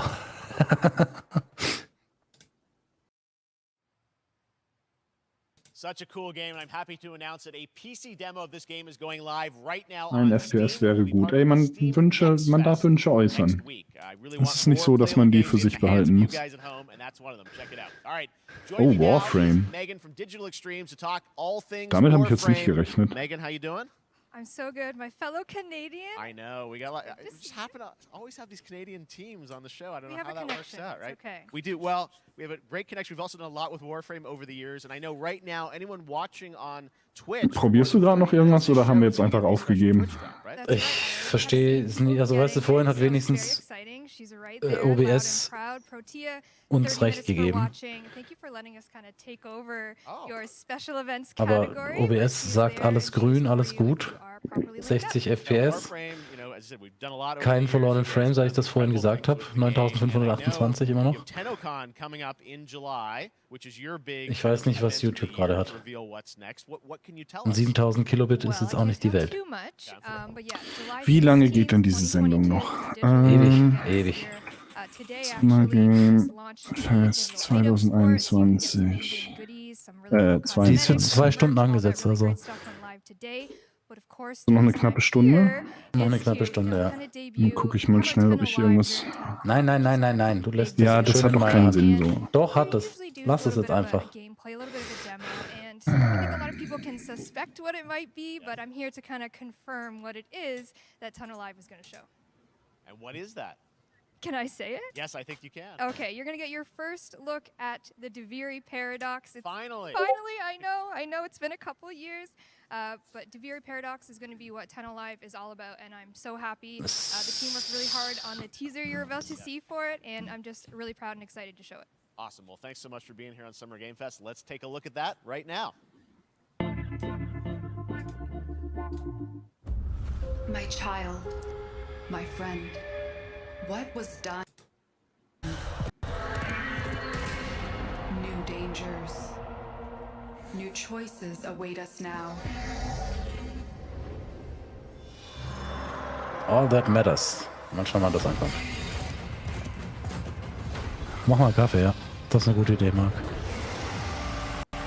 Bis du das wieder hörst, hast du den schon gemacht wahrscheinlich.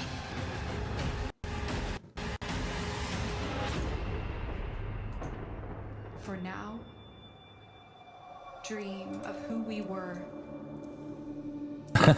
Und bring ihn hier vorbei.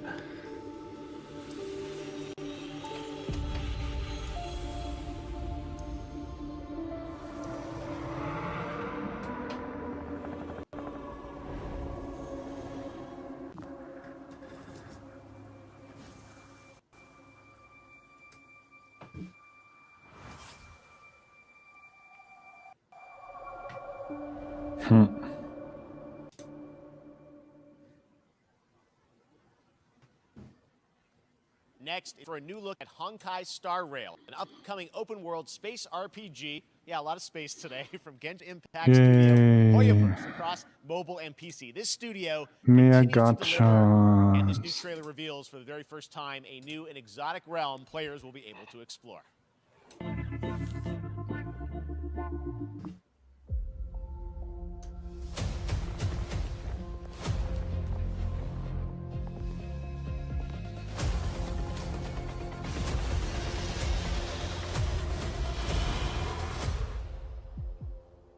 Listen. You are in a daze right now. You don't know who you are. Ja, es sieht halt aus wie Honkai Impact, ja. None of that matters. In the near future, you will encounter many perils. Ist ganz okay, kann man spielen.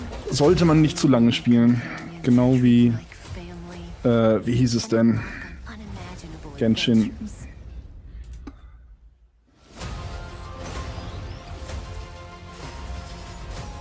Und wird wahrscheinlich wieder für eine ganze Weile Platz 1 sämtlicher App-Charts sein.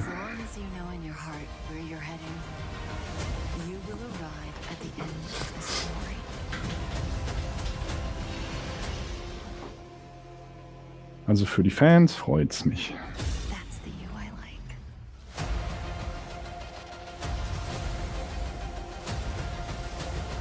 Scheint sich wieder einzukriegen im Stream. Ja? Ich glaube. Moment. Einmal Ton. Ton ist auch besser. Ja, der Ton hatte sich vorhin wieder eingerenkt. Ja, jetzt ist es okay, glaube ich.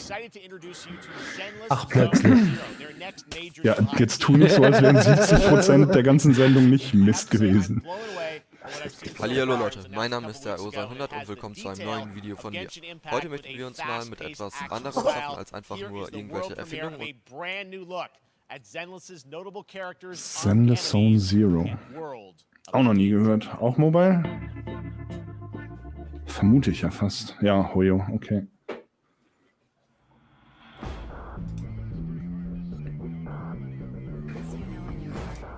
Die haben schon einen ganz coolen Style, deren Spiele. Hallo, das ist doch flüssig. Was habt ihr denn? Sind halt alle relativ... Ja, habe ich doch gerade gesagt. Jetzt ist okay. Ich musste nur androhen. Das hat sich gerade aufgehängt. Ah ne, das war das Bild. Ich habe das Gefühl, der Delay wird weniger.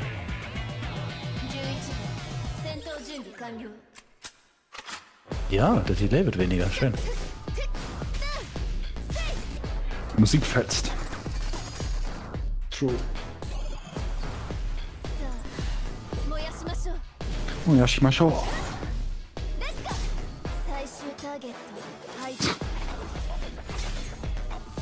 Flüssig und Ton geht auch noch. Jens, das wird noch was. Aus uns könnte auch noch eine große Streamer-Karriere rauskommen irgendwie.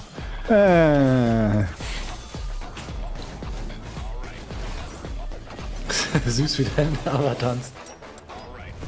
Oh, die Musik ist zu kurz. Ja, probiere ich auch aus. Von mir aus, Who Your Worst, geht mir all euren Mist. Ich probiere es aus, bis mir das Geld ausgeht. Do your worst. Wo ist meine Maus denn da? So, was jetzt? So. Turtles. One of my favorite reveals last year was TMNT Shredder's Revenge, which reminds us all of the Turtles arcade games back in the day. Well, it's nearing the end of development and the Ich weiß immer noch nicht, ob ich den Stil mag. Das sieht, es trifft halt nicht 100% den, wann war denn das? 80er, 90er Style?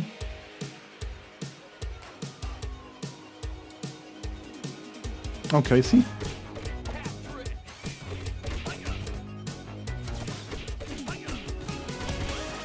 Und die Musik ist halt ziemlicher Mist bisher.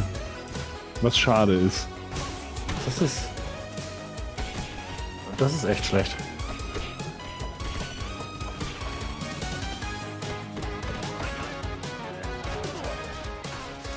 Und ich verstehe nicht ganz, warum das so pixelig sein muss. Ja, stilistisch würde ich behaupten. Ja, aber das könnte auch schöner sein. Das stimmt, wahrscheinlich. Aber das ist, glaube ich, fast mein geringstes Problem. Oh, 6-Player ist cool. Das ist nicht schlecht, ja. Aber ich meine, okay, auch erstmal 6 Leute finden. Psst. Die Leute wissen nicht, dass wir keine Freunde haben. Vor allem nicht, die sich das Spiel kaufen. Ich glaube, ich habe nicht einen Freund, der sich das Spiel kauft. 2, 3, 4, 5, 6, 7 Charaktere bisher, ja. Hier ist alles super.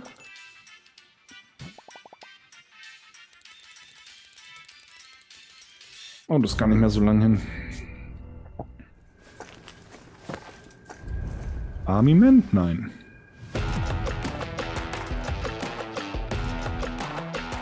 Perfect Dark? Was gibt's noch mit roten Haaren? Nee, irgend so ein Krimskrams Team-Battle-Shooter. Red Faction. Nee, ist nicht auf dem Mars. Irgend so ein Battle Royale-Quatsch. Ah. Cupcake, ne, was steht da? Spray for your life. Ich glaube, das ist immer noch der Hiccup von vorhin, der das so lange unten runter hat laufen lassen. Weil ich bin immer noch bei den gleichen Anzahl ausgelassener Frames. Was ist das? Just Cause. Nee, das ist irgendein Multiplayer-Mist. Ja, Just Cause Battle Royale. Ah, dafür ist zu wenig Rico. Ja, zu wenig Slingshot-Action, das stimmt. Super People. Was für ein Kack. Amplitude, was? Achso, Humankind. Hä, was ist das? Tropico, nein. Karalanz.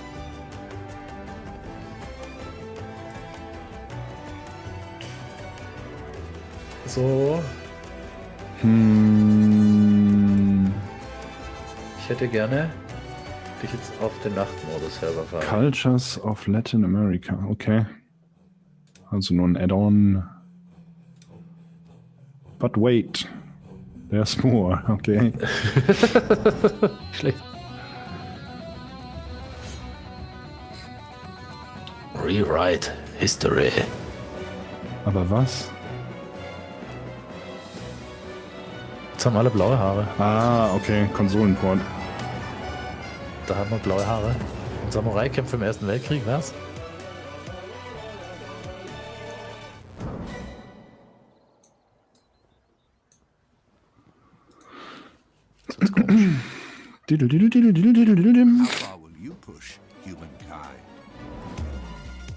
Was ist denn nicht Humankind? Sowas wie Ziff, oder was? Ähnlich, ja.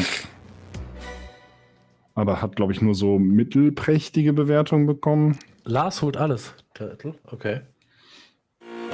Also alles Pokémon, alles Turtle holt er. Humankind allows you to shape your civilization by combining a multitude of historical civilizations from the ancient to the modern era. One Piece is celebrating its 25th anniversary. Bandai Namco is bringing the mega popular franchise One back Piece to video Odyssey. games. Kein One-Piece-Spiel war gut bisher. Monkey D. Luffy and his crew of Vielleicht ändert sich pirates das are jetzt. off on their next adventure. This trailer reveals the setting. Ich glaube auch noch nicht dran, aber... Island, where Luffy and his Straw Hat crew become marooned in this exciting upcoming JRPG. Oh. Wenn man husten muss und der Mute-Knopf so weit weg ist. 見ろよ、あの島。でけえ塔がいっぱい立ってる。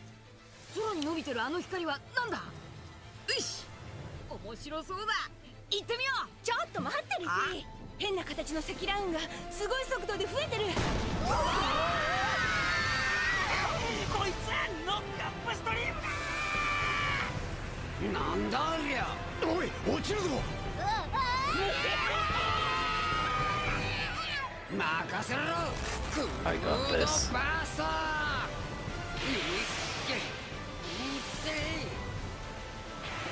立て直すわよ。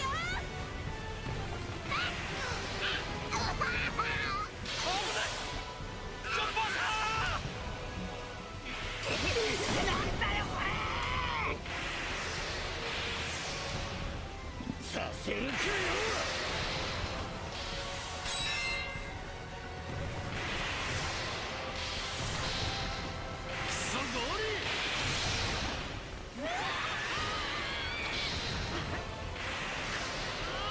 Okay. Was ist das Spiel? Monkey D. Luffy.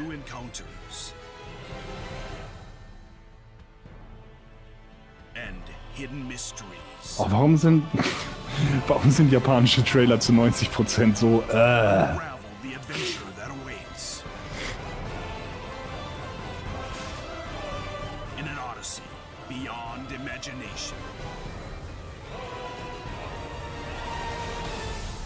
Okay, ich weiß nichts über das Spiel. Open World oder was? Sah so ein bisschen Open World-ig aus, aber...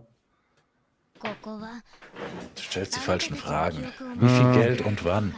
Na gut. This August, Soul Hackers 2 from Atlas launches, and we've got your first listen to the English voice cast with this quick new look.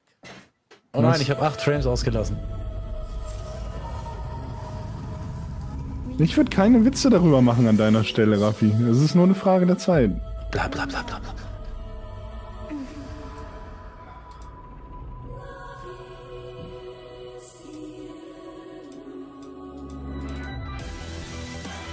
Ist denn das hier? Willkommen in der Anime Hour beim jährlichen Summer Games Fest.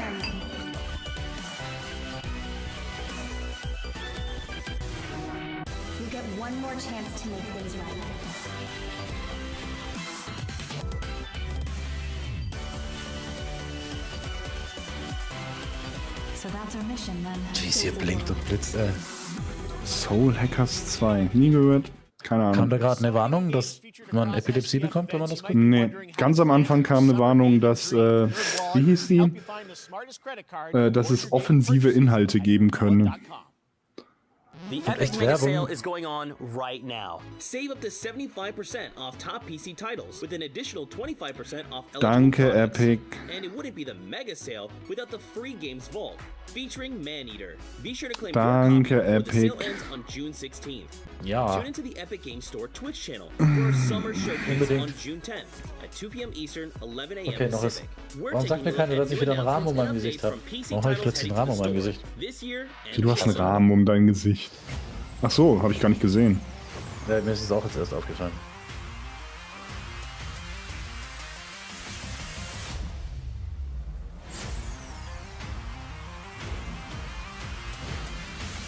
Ha? Achso, Fernseher, na toll.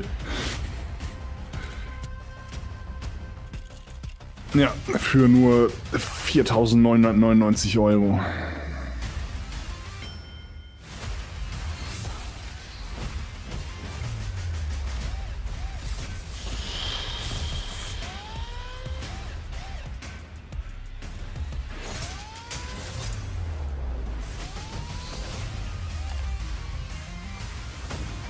Wie hieß das Ding? Weiß ich nicht. Abgelenkt.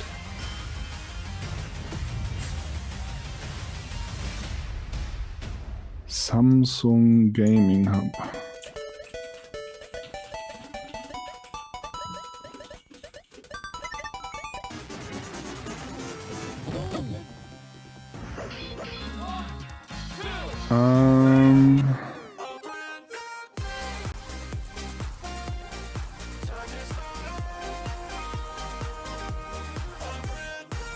Achso, Gaming Hub ist eine App, die in alle kommenden Smart TVs von Samsung eingebaut werden soll. Achso.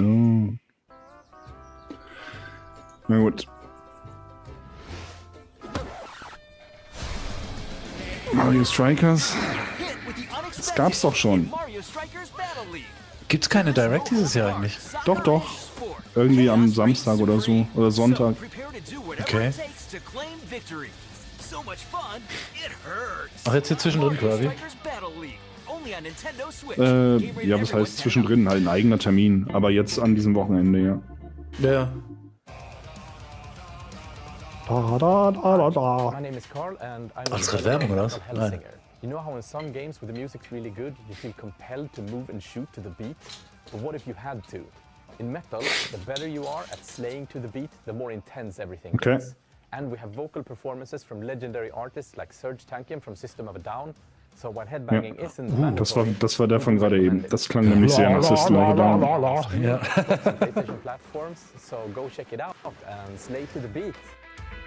Slay to the beat. Outsiders. Ach, das ist aber schon älter, oder nicht? Jetzt mal mit Growling. Ich glaube, das Spiel war schon älter. So, was sagt unser Chat? Sag ich doch. Was? Du hast ein Quadrat im Gesicht. Wann hast du das gesagt? Schnäppchen. Was ist ein Schnäppchen? Es ist sehr schwer auf den Chat zu reagieren, wenn der so viel Der Delay Samsung-Fernseher, glaube ich. Oh nein, bei Mario Strikers ruckelt schon wieder. Ich bin wieder bei derselben Anzahl ausgelassener Frames. Bei mir ruckelt's auch. Was habe ich vor 3 Minuten gesagt? Sag das nicht zu früh, habe ich gesagt. Ja, es wird wieder schlimmer. Ja, wir wissen's. Wir wussten's auch erst mit euch. Moment. Ich kann ja hier reinschreiben. Zum Chatten anmelden, so weit kommt's noch, ey.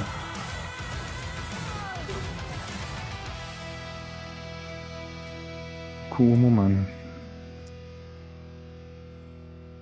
Andere Option wählen.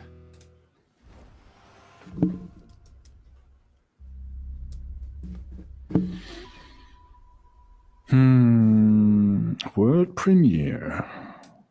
That one was Metal Hellsinger coming later this year from Funcom, a rhythm shooter with metal music. Oh, gab's doch noch nicht anscheinend. A demo has launched on PC, Xbox, and PlayStation for you to play for free. Next up, a new game launches tomorrow, The Quarry. Oh, The Quarry. This spiritual successor to Until Dawn.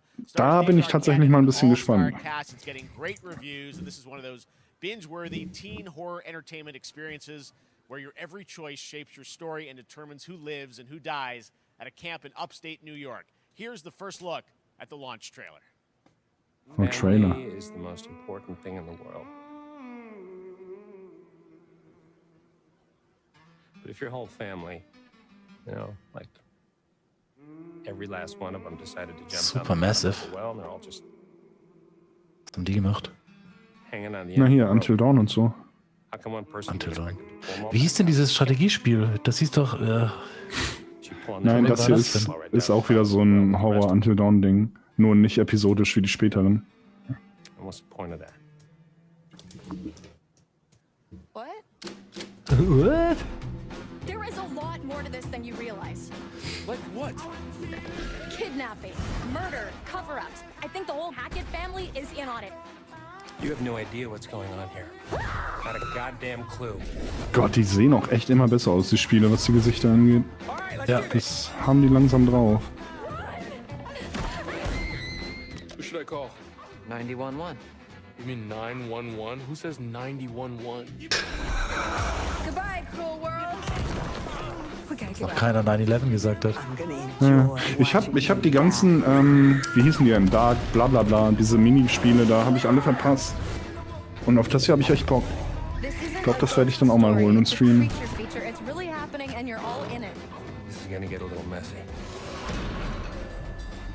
Ich habe mich schon geärgert, dass ich Until Dawn damals verpasst habe. Them's the rules, you noob.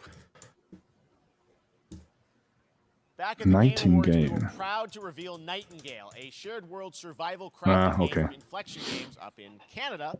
Now it's time to give you a brand new look and deeper look at the game, including its innovative realm card system that lets you impact things like the weather pattern, resources, and challenges in this procedural realms. Here is your exclusive new look. Hattest du jetzt gerade noch irgendwas geändert oder ist es jetzt einfach völlig random, wann es ruckelt und wann nicht? Ich glaube, es ist jedes Mal, wenn ich versuche, meinen Chrome-basierten Browser aufzumachen. Okay, und dann lass den zu. Ja, beim nächsten Mal mache ich das am PC, nicht über Mac.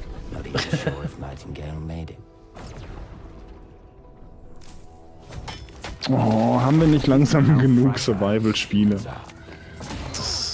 Man kann nie genug Survival-Spiele haben. Oh, ich weiß ja nicht. And rested should be your priority. If the portal arch is inactive, you'll need to make realm cards from rare resources. Once you have realm cards, you can activate the portal. Es ist immer noch das gleiche Spiel, oder? Ja.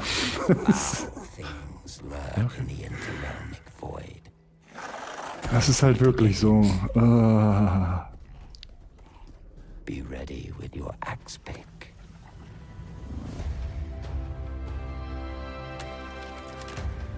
Naja, Was es ist wenigstens hübsch. Mark, sorry. Er wird das Let's Play von mir von Quarry gucken.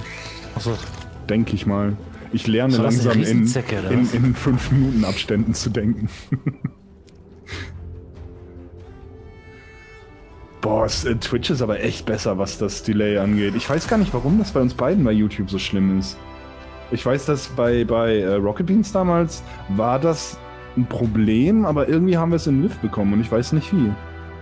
Vielleicht mal anfragen. Ja, es kann sein, dass Einstellungen. Jetzt spiel nicht rum, es läuft gerade gut. Mach ja, nichts. Ich klicke ja nicht auf Enter. Und nicht auf Chrome. Das auf gar keinen Fall, ja. Ja, Nightingale, interessiert mich nicht. Sorry, wer auch immer die Developer waren, ich hab's verpasst. Oh nein.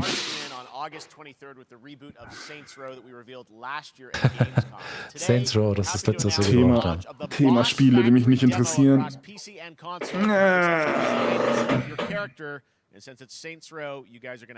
Oh nein, es ruckelt wieder. Oh ja.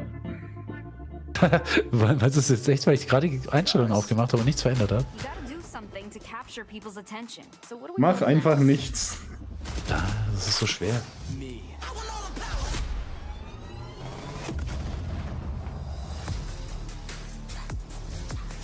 Nein, ich habe nicht Chrome auf. Das stimmt nicht, Jens.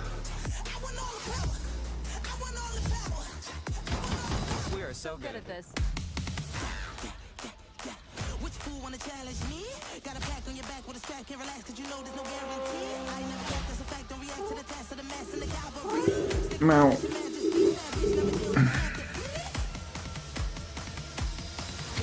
Seriously, this is perfect. Dinner and a show, baby.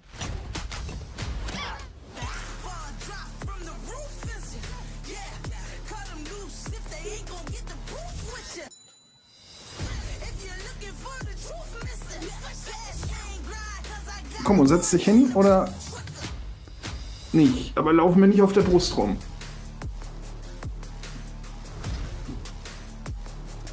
Entscheiden Sie sich. Sieht ja gerade echt aus wie eine Barbie-Puppe, ey.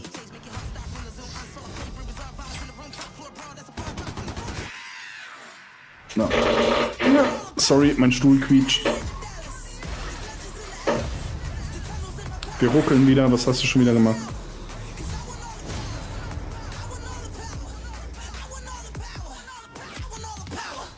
Raffi. Jetzt habe ich wieder nichts gemacht. Versprochen.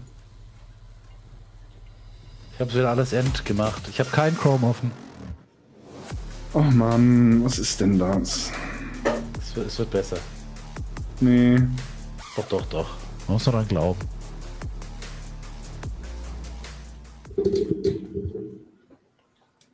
Epic Game Store?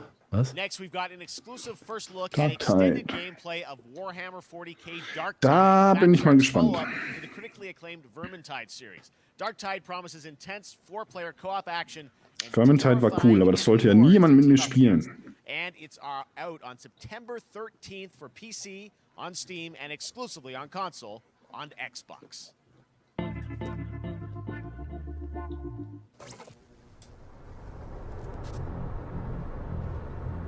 Manufacturer MHL 1736 is heading towards a power systems failure thanks to a bit of heretic sabotage.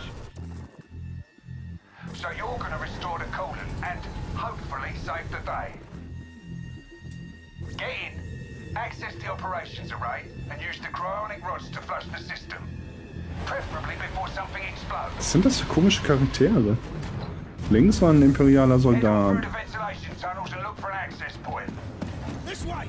Aber was der Rest ist, kein Schimmer.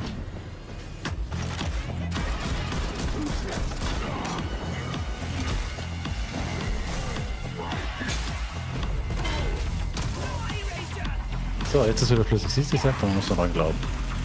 Ja, das ist auch ein imperiales Kettenschwert. Das war ein Bolter. Ein blödes Messer. Da kommt der Fanboy raus.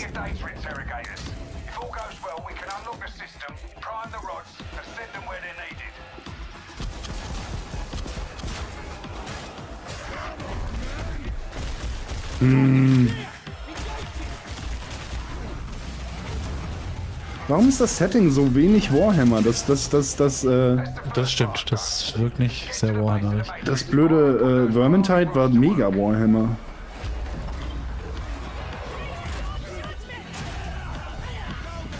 Ich weiß nicht mal, was das für Gegner sind hier. Das sind keine Tyranniden, keine Orks,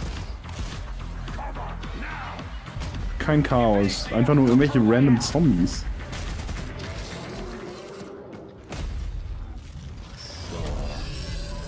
Keine Ahnung, sieht eher aus wie Inquisitor-Universum statt Warhammer 40k-Universum. Sehr merkwürdiges Spiel. Ich weiß nicht so recht. Bloober team is known for psychological horror Bloober? games like Blair Witch and The Medium. Ja. Today, they are ready to reveal their latest creation made completely in Unreal Engine 5. Aber alle haben ihr altes Spiel gehasst. Ich fand das ganz gut. Of Layers of Fears. Get a Oh, nicht noch mehr Layers of Fears. Nein. Bitte nur gleiches Universum. Insanity runs in our family. Let it run.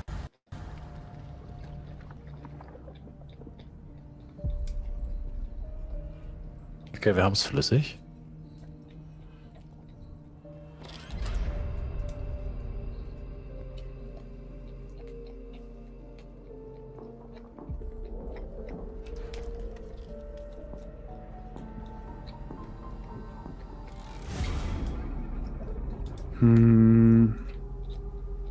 They say it's a tale of sadness and guilt of an artist trapped in a place beyond redemption. It's a lie. This is Oh, Entschuldigung. Oh, zeig doch lieber mal was vom Spiel. and it is mine to tell. Psychedelic Horror Experience. Ach, Ego-Perspektive.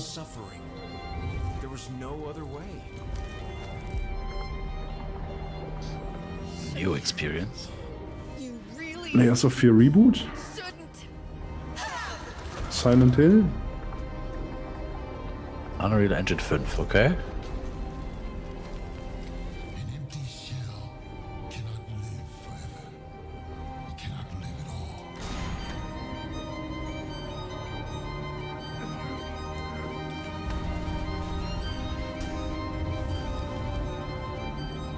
I was trapped in this house, bound by this body. Now, I break free. Ja, Layers of Fears. Reboot oder was? Machen sie jetzt den Silent Hills Trick und tun so, als wäre es ein neues Spiel. Pass auf, Katz. This October, Gotham Knights arrives. Batman is dead, and it's up to the Batman is dead. To protect Gotham. Nein. Let's head to Montreal to hear from executive producer. Was ist eigentlich mit diesem Suicide Squad Spiel passiert? Von dem habe ich ewig nichts gehört. Hello and warm welcome from Stimmt. Devolver Games Montreal. I'm Fleur Marty. I'm the executive producer. Hallo Fleur Martin. Ist Gotham Knights nicht draußen? War das nicht irgendein Spiel, das total verwechsel ich Spiele? Nee, ich verwechsel, glaube ich, Spiele, oder? And we're really looking forward to share more with you as we continue working towards our launch on October 25th. So I hope you enjoy the show and stay tuned.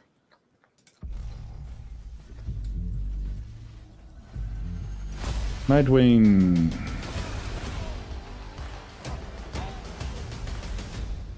I had nothing.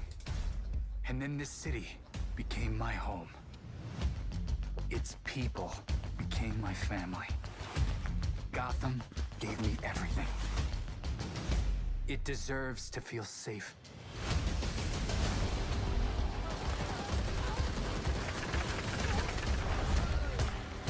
Was ist das nochmal für eine Art Spiel? Ist das so ein Left 4 Dead Ding oder was war das? Ich weiß es wirklich nicht mehr. Das da? Ja. Gute Frage. No matter how hard we try. Oder eher so ein Arkham Asylum mit Multiplayer. Ich weiß es nicht. And now it's up to me. Wer weiß das? Marc, weißt du das? Erzähl mir mal, was das für ein Spiel ist, bitte, Marc. Marc, erzähl mir mal, wie das für ein Spiel ist. Marc, jetzt sag doch was in 5 Minuten. Mann, wie lange dauert das denn? Oh! Oh, Marc hängt wieder übrigens. Ich wollte gerade sagen, Marc hängt wieder an einzelnen Bildern rum.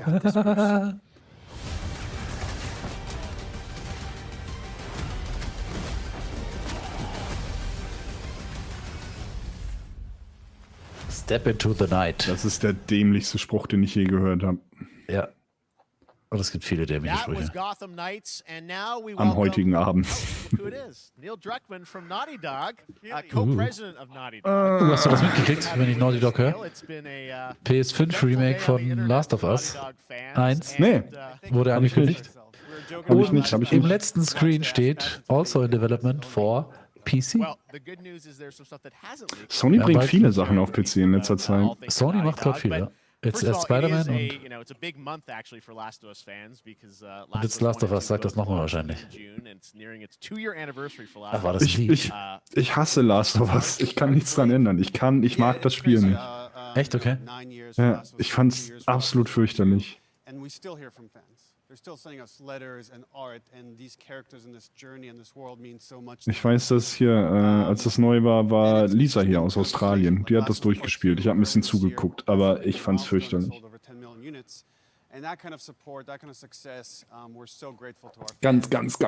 Ganz nicht mein Fall. Multiple projects. Okay, very interesting. So, what can Last of Us fans expect in the future from you? Thank you for asking, Jeff. Und diesmal hast du jetzt auch garantiert nichts gemacht, ja? Nicht irgendwie irgendwas eingestellt oder Chrome aufgemacht? Chrome ist nie Oh offen, Mann, irgendwas hast du schon wieder gemacht. Warum ist dir das so egal, wie unser Stream läuft? Weil nur wir sind. Nein, das sind nicht nur wir. Doch. Und es wir ist plus 3 YouTube. Zuschauer. Ja, YouTube. Ja, und? Hast du mal geschaut, wir haben 20 Aufrufe. Also, es Liebe ist nicht so, Leute, als- wenn ihr nach diesem Stream nochmal bei meinen Streams zuschauen zuschaut, verspreche ich euch, dass ich mehr Herzblut da reinstecke, damit es flüssig läuft. Nein, mir ist das nicht egal. Ich möchte das Beste haben. Ich habe hier so eine Teleprompter aufbaute Ich und das verspreche es funktioniert euch. nicht gut. The way we're telling that story is very unique to this game. It's got a brand new cast of characters. It takes place at another place, another part of the United States. It's like a city might be somewhat familiar, some people. Moment, was erzählt Already er? figured it out. And it's really cool. And it's being headed by Vinith Agarwal. Anthony Newman and Joe Pantnetti, all veterans of Uncharted and Last of Us. And you're going to see a lot more of this game. Langweilig. Next year, so wait till next year to hear more about that one. Ach, ihr zeigt nicht mal was vom Spiel? Oh, geile Concept Art. Oh Gott. Kiele gehen die Spiele aus, glaube ich. Was ist das jetzt? Keine Ahnung, Concept Art. That's not all. We also have something that I've been reading about on the internet every day. It feels like sehe ich aus, als hätte ich dazugehört. Last of Us show for HBO, Ja, kannst du jetzt dann bald zugreifen, Rook, für die PlayStation 5. Der eigentliche Grund, warum sie da ist, warum wir denn da ist, mal eben Werbung für die blöde HBO-Show machen. TV show. They've been filming and it's pretty incredible. Stuff I'm getting back, when we're looking at back at Naughty Dog, we can't help but feel emotional because not only is it so good and the quality is so high, it's so authentic to what we've made in the game. I just can't, I couldn't be proud of, like, again, Craig and that whole crew and everybody that's up there. And they're actually, their last day of filming is tomorrow. So the entire series, last day of filming is tomorrow. Last day of filming is tomorrow. Craig is up there right now, kind of wrapping it all up. So it's pretty close. It's closer than you might think. And you actually got to direct one of the Was episodes. treibst du da denn jetzt, Raffi? Yes, I think that really speaks to Klick-die-klack. the kind of collaboration and trust that exists between Naughty Dog and HBO. They invited me to direct one of the episodes. Hey, ist wieder flüssig geworden. From the episode I actually directed. So ein Zufall. So you could see this is a certain museum that players might know from the game. And I really have to talk about Pedro Pascal and Bella Ramsey, and not only directing them, but seeing them do all the other episodes. They've thrown themselves at these roles for a whole year. Watching the nuance that they bring to these characters. Oh was, das ist hier Narco, der Typ, wie heißt der? I couldn't help but think about Keine Ahnung. Das ist perfekte Joel. similar to the chemistry those two actors had Mega. the game. And it really feels Und wer like spielt this is die gonna Ding? be something special. And Keine Ahnung. Nicht Little Miss Sunshine, oder? Bestimmt The Rock. Well, I mean, The Rock spielt alles. It feels like the video game. Everything that I've seen, both public and other stuff, makes it feel Genau. sort of super legitimate, you said, and that's awesome to see Joel and Ellie from the front side now for the first time.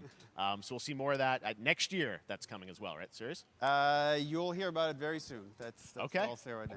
All right. Well, Last of Us HBO, very, very exciting. Very exciting. And I hear you actually have a couple actors from the Oh show. mein Gott, ich dachte, er macht einen We Punkt. happen to have a couple actors here that are part of the show. We should bring them up. Okay, come on up. Ernsthaft. Nein, What's up, guys? schon wieder der. Surprise. Troy, you're back again. Good to see you. Good to see you. I'm a little confused, though. I thought maybe Pedro Bella, but Troy Ashley out here from the game, right? So when Craig and I started working on the show, almost one of our very first meetings, we said Troy and Ashley have to be a part of it. And we're such fans Waren die von of, Naughty Dog? the talent and Der the Rechte. like helping us create. Ist Troy Baker, oder nicht? We Stimmt, felt ja, wer ist denn Troy Baker? Kennt man den? Der Synchronsprecher. it has to be more than Von? just like, kind of like a wink to the Joel. camera and like a cameo. Okay. These are real roles. Gut zu wissen. Und ungefähr 300 anderen Spielecharakteren. But man, I Ja, was wie bummed immer. that I couldn't be there with you guys when So you wie filmed Ben this. Becker. And there's been so much stuff It's I feel like so good. on the internet. There's so much like talk about what's being. Ist er von Joel? Ich bin nicht sicher. Warte mal. So you were up there and you filmed your roles by now, obviously. Well, keeping secrets with this franchise is Yeah. kind of old hat. Like we Yeah, yeah, except yeah. for today. Yeah. Except for the date. It was one of the hardest things for us to do is to not let people know that, because we're so proud of it and the work that we did. We worked hard. The crew. I have to say, when I walked out on set, to be met with literally every person that I met on that crew is Blah, such blah, a blah, fan of blah, this blah, game. blah, People blah.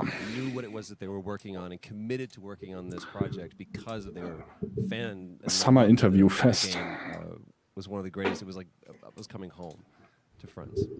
Yeah, I the attention to detail, the crew was amazing. Bella and Pedro are Man.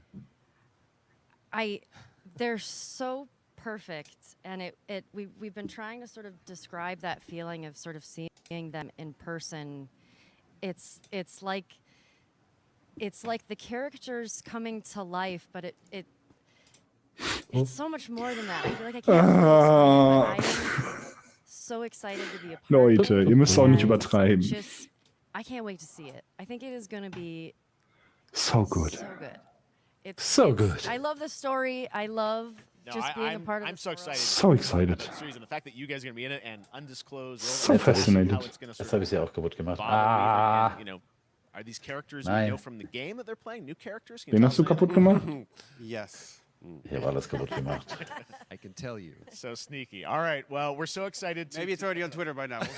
Oh ja, es ruckelt. Nein. Hey. All right. Was? Well, let's talk about what Nein, was noch on nicht. Twitter earlier today. Lots of talk about the idea, or really what's So. happening is it looks like you guys are remaking the. Habe ich jetzt alles da drüben, was ich da drüben haben will? This is like a ground-up Du remake. darfst Is auch that right? drüber. That's right. We wanted to give people the definitive version of the first game. Raffi, es sind noch 10 Minuten. Das ist jetzt keine Zeit, in der du noch rumprobieren musst. Closer to our original vision. Was nur? We're able to Das do geht it doch nahtlos. Ach nee, es geht bis 11, oder? PC and sort of Hey, talk about Markus ist hier. All right. Let's take a look at the Last of Us. Was redest du? Der ist im Ding angekommen. Hi. Was? Cool. Hallo. Wovon redest du? Von Discord. Mark. Da, hier, Remake. Hey, den kenne ich. Und du weißt auch, was im letzten Screen passieren wird, Timo. I reckon it's got something to do with that girl. It's got everything to do with that little girl. Ach, da im Discord. Ich muss jetzt mal rausfinden, wovon du redest hier, du verrückter Mensch. So. Warum kriege ich denselben Winkel? Screen-Typen, der ist gut. The outside. So is that everything you hoped for? Deswegen ist Mark bei uns, weil Maneater free ist bei Epic. Das ergibt für mich keinen Sinn. Once upon a time. Oh mein Gott, das ist ja immer noch Last of Us. Ah. Ja, das ist das Remake. In PS5-Grafik. Rebirth from the ground up. Hallo. Von wegen Ground rebuild up. from all the leftover models that we had from Last of Us PS4. 2 Nee, Last of Us Remastered. oder was auch immer das neue ist. Das wird das Skyrim der PlayStation. Das kommt auf jeder Generation immer wieder. Moment, was ist? Es gab doch gerade erst ein Remaster, oder nicht? Ja, für die PlayStation 4 vor 5 Jahren. Hast du gelesen, was da zum Schluss stand? Für PC. Nein. Way, ich freue mich mega. Yeah, you're watching it in real time. It's because you did these. These performances you did a decade ago. Yeah. You didn't go back in. I mean, you used the original performance. Okay. came up with a process where you could Warum reden die immer noch über dieses Spiel? the faces. You know, like redo Oh. rigs that have a lot more fidelity. And then the animators went back and We're seeing studied side by sides here just how much it has changed. That you went and you Ah, merkst du redid was? the models and rebuilt everything. everything. Was From the ground up. Ich finde den rechten schöner, muss ich sagen. Ja, der rechte ist auch der neue. Ach so, ich dachte, weil Remaster drunter steht. Ja, Remaster war das für die PS4. They're closer to the all the animators went and studied those videos. Für dich ist unten extra so ein Ding angegeben mit PS4. Ja, ich hab's gerade gesehen. And that's just like one of the things we talk about, like this brand new AI, like all the combat is redone. Just the fidelity of everything, 60 frames per second, all the stuff you're getting on the PS5. Again, Oh, die zwei sehen echt so aus, als ob sie wirklich da sein wollen gerade. all new players for Ja. PS5. Eine denkt gerade über über einen Einkaufszettel nach, von dem sie gerade irgendwas vergessen hat. Und der andere fragt sich, ob er im Halteverbot steht. Ja, so I ungefähr wirkt es actually auf jeden played Fall. it again just to refresh my memory before Was sagt der Stream? working Läuft er noch? on the show. Ich hab. Oh nein, I doch. was just a glutton Ja, for punishment, läuft. and I went straight from playing never part played 1 straight into part 2. And so the last time that I played literally would have been 2 years ago, since we're celebrating the anniversary of part 2 coming out. So I mean, it looks like I'm definitely going to be up for another Yeah, I playthrough can't. I with mean, this. I can't wait to go back. Haben wir aufgeholt? You guys did such an Den amazing Delay. job on that original game. And Nein, natürlich When nicht. you play it, when you see it in motion, it's really night and Nein. day from what it used to be. Ich sehe dich gerade Nee, mit dem nee. Kopf schütteln, das war vorher. Nee, das ist jetzt gerade PS4, PS5, okay. Ich dachte, das wäre jetzt gerade die Interviewrunde. Nee. Die läuft nur schon seit 20 Minuten oder so, deswegen sieht's so aus. Just to give a quick shout out, this project is headed up by Matthew Gallant. Oh, und and es hört nicht Sean auf. Sky. And you'll hear a lot Keeps more on about it, giving. see a lot more about it over the coming weeks leading up to the release September 2nd on PS5. All right. And well, shortly thereafter on PC. we will look forward to it. Now, Neil, you've talked a lot about games directed by other people. What are you directing? You still making games? Still making games. I haven't given up my day job. It's a little early to talk about it. Maybe if someone in PlayStation wants to leak it, then we can talk about it now. Otherwise, we'll see. Ich habe den We Leak do have a new gesehen, also. project Was war der Leak? Der Trailer, von dem ich dir gerade erzählt habe, dass das Spiel auf PC kommt. Ach, das war jetzt gerade nicht, oder was? Stand da nichts von PC? Oh, doch. Ich verstehe. Er hat doch gerade gesagt, er hat noch ein anderes Projekt. Ja, und er möchte es nicht darüber reden, es sei denn, Sony möchte es leaken, weil Sony den... Ja, aber was ist das Projekt? Sagt er nicht.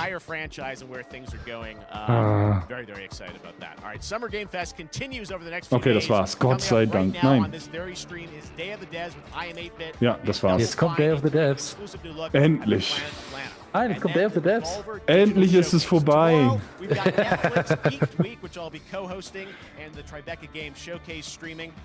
Ist Day of the Devs nicht langweilig? Ich habe keine Ahnung, was ist das? Ich glaube. F-Talk. Irgendwas Langweiliges. Warte mal. For Gamescom opening night live on August 23rd, and then the Game Awards will return in December live from the Microsoft Theater in Los Angeles. And finally, I'm excited to share that Summer Game Fest will return in June 2023 Day of the as a digital Devs. in-person event to bring the gaming Das community together. langjährige Indie-Spiele-Schaufenster Day of the Devs. Okay. More events and announcements to come. We'll see you soon. Na gut, dann können wir mal ein bisschen gucken. Spannender sein. Die Frage ist, wahrscheinlich geht es nicht direkt los.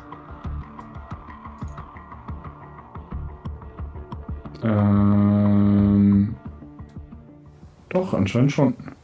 Okay, direkt mit genau. Monkey Island oder was? Nein. Happy birthday, Day of the Devs. Day of the Devs. What? You don't know what Day of the Devs is? Day of the Devs is the greatest and definitely the oldest independent games festival that exists. It was started over 10 years ago by Devolver Productions and evtl to celebrate the best independent games out there and bring them to you, the fans. Ich glaube, das ist schon ein cooler Developers Typ. and players together to get together, play games, and have a great time.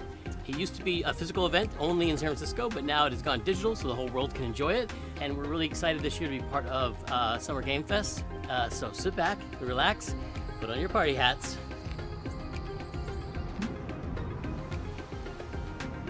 This thing? I'm supposed to put this on? That's right, everybody, put on your party hats. Everybody. Der hat krass abgenommen, Tim Schäfer, ne? Everybody. That's right, that looks good. Put on your party hat and enjoy Day of the Devs.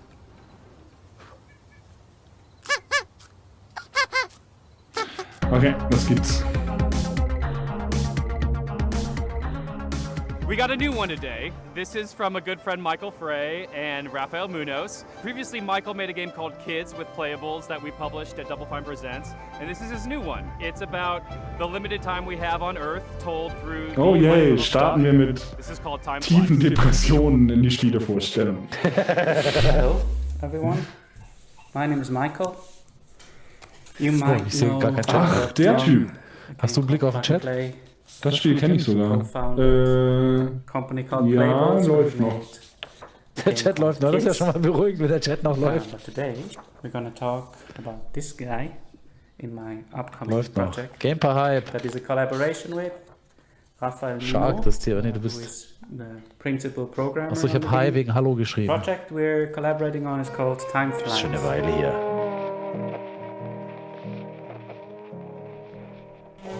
Ach, die Concept Art war von Last of Us 3? Okay. Ist das für die Kurbelkonsole? Weiß ich nicht, glaube ich nicht, weiß ich nicht. Time Flies is about our limited time in this world. Nee, in ist es Switzerland, nicht. where I'm right now, Enter, we have a gibt's life nicht. expectancy of maybe 84 Kuchen. years. In the US, it's about 77 years. So you have a little bit less time to achieve the things you want in your life.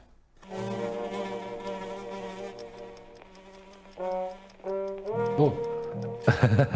Das Logo bleedet auf das Video. Das fällt mir jetzt erst auf. Tatsache. Weil da noch dieser komische Effekt drin ist.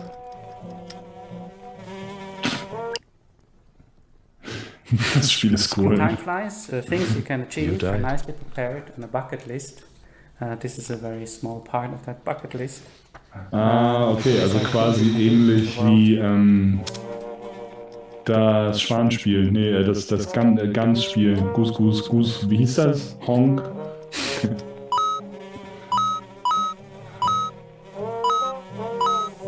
Honk? Wie hieß denn das blöde Spiel mit der Gans? Goose. Das Matthias so super fand.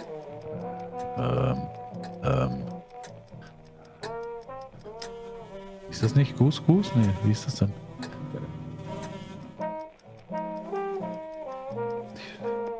Ich hab jetzt irgendwie einen Hall. Du?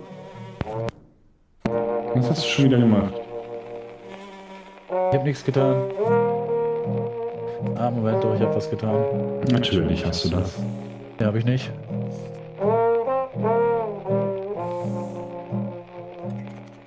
The game is coming to PlayStation, Nintendo Switch, PC and Mac sometime next year. Wer sagt, er hat einen Hall? Please visit timeslice.buzz, where you can sign up for the newsletter, so you get updated. Das ist nett, das sieht nett aus, das Spiel. Or you find a link to the Steam page where you can wishlist the game. Thank you. You died. You're really a fly.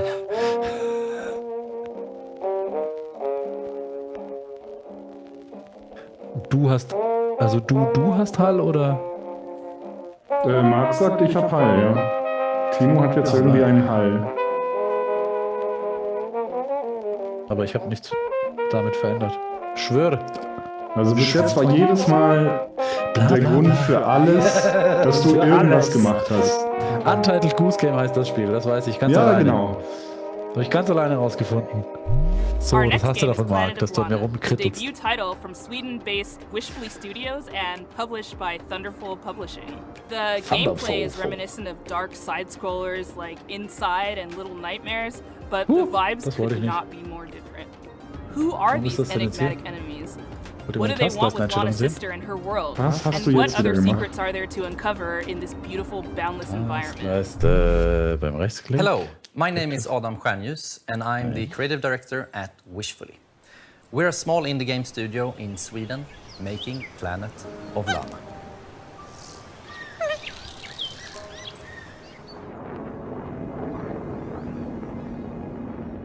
In our game, you play a young girl called Lana, who is forced out on a mission to save her sister that has been taken away by an invading robot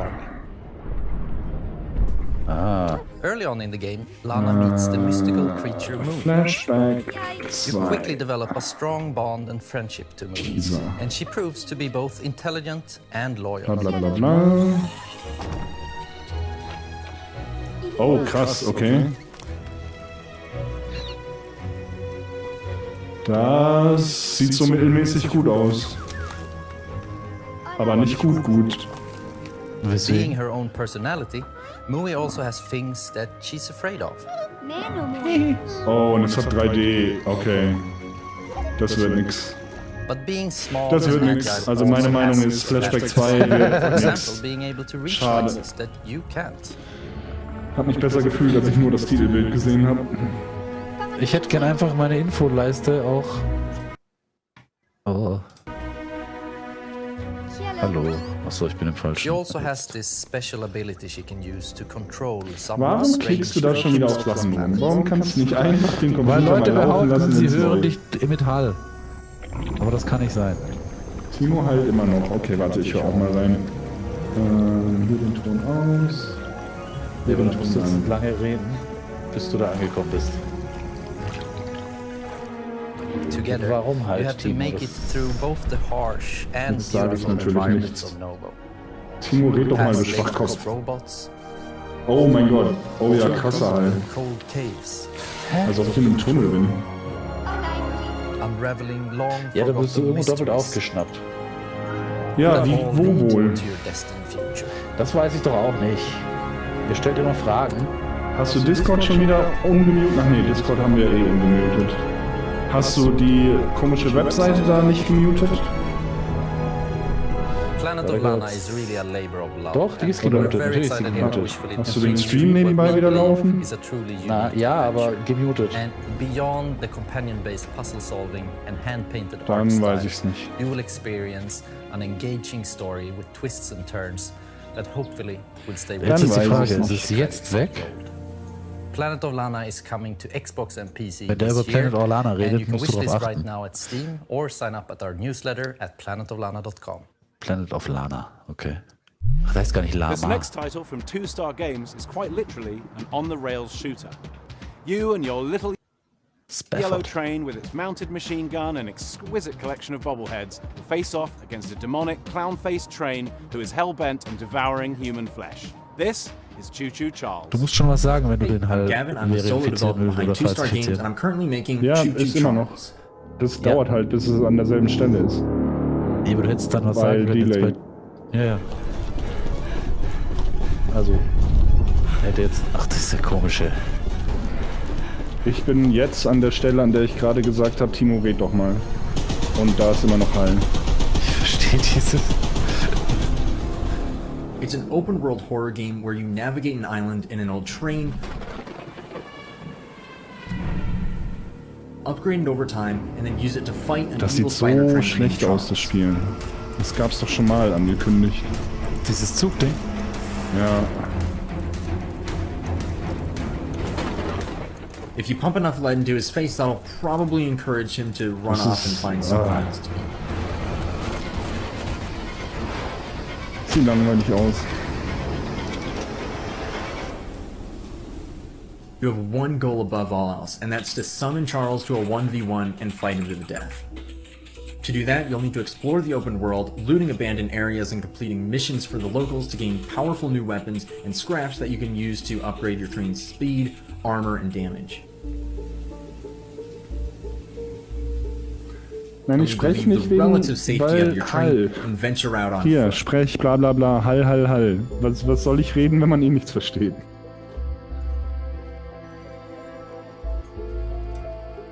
This is where things get really dangerous, with Charles constantly roaming around looking for his next meal, and camps of shotgun-wielding cultists looking for someone to feed to him.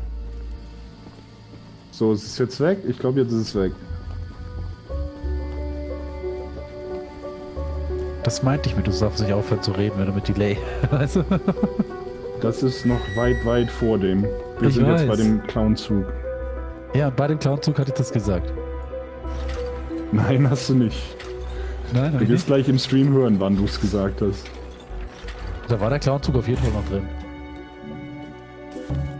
After collecting 3 heavily guarded gems from abandoned mines around the island, you'll Oh, place ist ja the immer noch gems on one of the Clownzug. shrines, Mann, angering nächstes Charles Spiel. and drawing him to your location. Das Gute ist, jetzt haben wir Zeit verzögert. Ich kann jetzt auf den Live-Chat eingehen und du kannst mir sagen, was gesagt wurde. Jetzt ist wieder gut. Danke. Danke, Marc.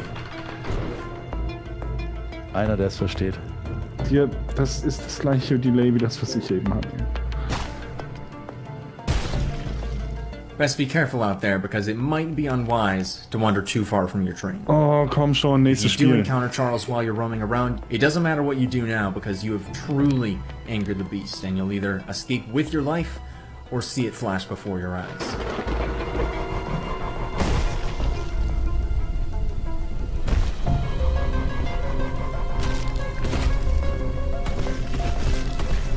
Da siehst du doch schon im Trailer, dass es keinen Spaß macht. Ja, also ich finde es auch gar nicht creepy, weißt du? If it sounds like something for you, null. be sure to follow and wishlist Also überhaupt nicht. Choo Choo Charles on Steam. Choo Choo I Charles, das greatly ist sogar noch appreciate it. lustig. It really does mean a lot.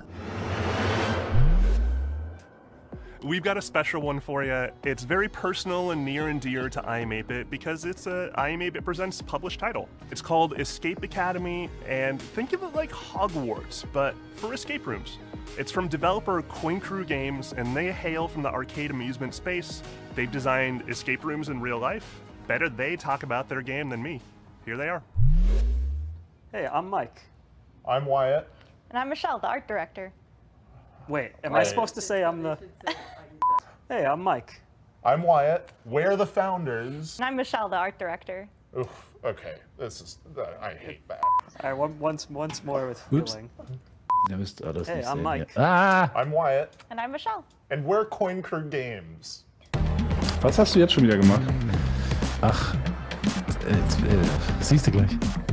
Oh. We were actually building real-world escape rooms and arcade machines, but when the pandemic hit, we needed to pivot. Also wenn man mich doxen kann, dann nach diesem YouTube-Video. Building real-world escape rooms and transpose them into a digital format, and thus Escape Academy was born. Escape Academy. Bist du jetzt wieder live? Good luck trying to hack me without sufficient power. Probability of your expulsion, high. What the fuck? Na, jetzt kann ich kann aufhören. Ich kann offiziell aufhören. You can play either single player or Escape co-op. Room Adventure Game. You play as a student at this titular, mysterious Escape Academy, where you get to. Ich sag ja, das war lang vor dem Clownzug, richtig. Danke, Marc, danke.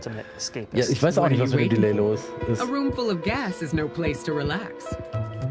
We're all fans of escape rooms, so when we couldn't find a digital, authentic escape room experience, we Was? decided to make one ourselves. Ja, das habe ich gesagt. Du hast gesagt. Ach, egal. Walls are often Egal. misleading at the academy. Mau. Nein, du hast gesagt, das käme jetzt erst noch. Academy isn't just Ah, a Mist. puzzle game, it's an escape room game, and it brings that play pattern home. We have a huge amount of puzzles in this game, and they never repeat. And in addition to that, you can solve every puzzle using just your mind. No Oh, sehr dexterity schön. Share required. deinen ganzen Although you may Dateifolder want to noch. bring a paper. Sag ich ja.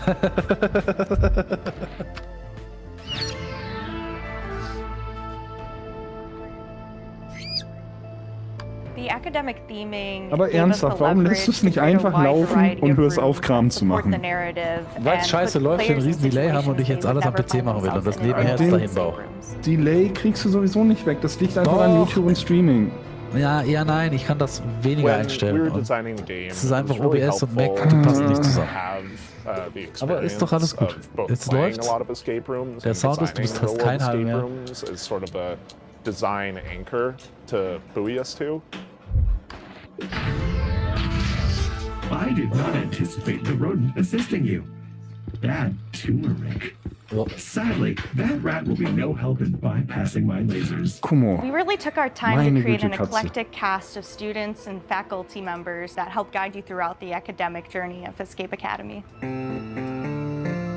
Oh, das ist zu viel Zeit für ein einzelnes Spiel. Das tut mir leid, aber Building on the lessons that you get Was? in each room and Dieses- raising da, the stakes für das Spiel throughout hätten your 5 journey Minuten at Vorstellung the völlig Academy gereicht. was definitely a design pillar we wanted to Das make sure war noch came keine through 5 in the Minuten. final Oder game. bist du noch im Zug? Oh, das läuft doch mindestens schon eine halbe Stunde. So well. Analysis. I have succumbed to disco fever. Escape Academy is coming to Xbox, PlayStation, and PC on July 14th and will be available day one on Xbox Game Pass. And you can wishlist us today on Steam. We'll see you at the Ja, Academy. ja, ja. Thanks! Next. This game's for all those fans of organization out there, all those Greg organizers. It's from a studio called Max Inferno, and it's a game about getting things lined up just right. It's called A Little to the Left. Ha ha ha.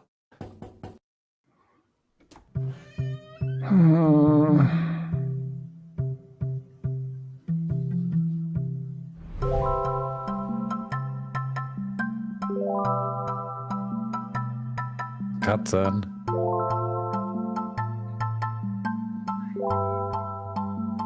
Ist das jetzt schon ein Spiel oder? Hi, I'm Wer Annie. weiß das Nein, schon. okay. I'm Lucas, and we are Max Inferno. Yep, and we're really excited to share with you today a cozy puzzle game that we've Der been hat so working on Hagen-Vibes. called A Little to the Left. Von Pastewka. Der sieht aus wie Hagen.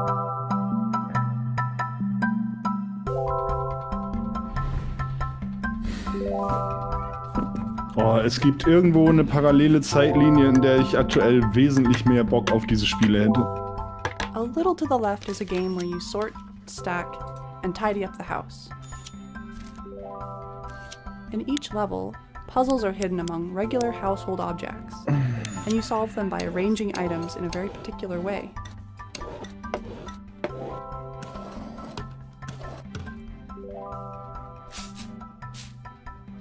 many of the levels have multiple solutions. It's all about observation and imagining the different structures that could be at play. Okay, The game takes inspiration from our own home and some of our own little tendencies. Kitty! Another big source of inspiration for the game is our cat, Rookie. Rookie the Should be around cat. here somewhere.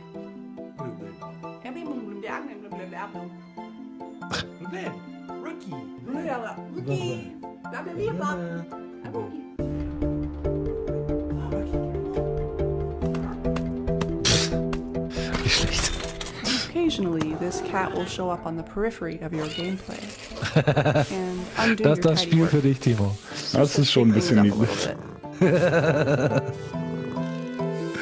The game starts off pretty simple, but as you progress, the logic behind the puzzles becomes a little more surreal.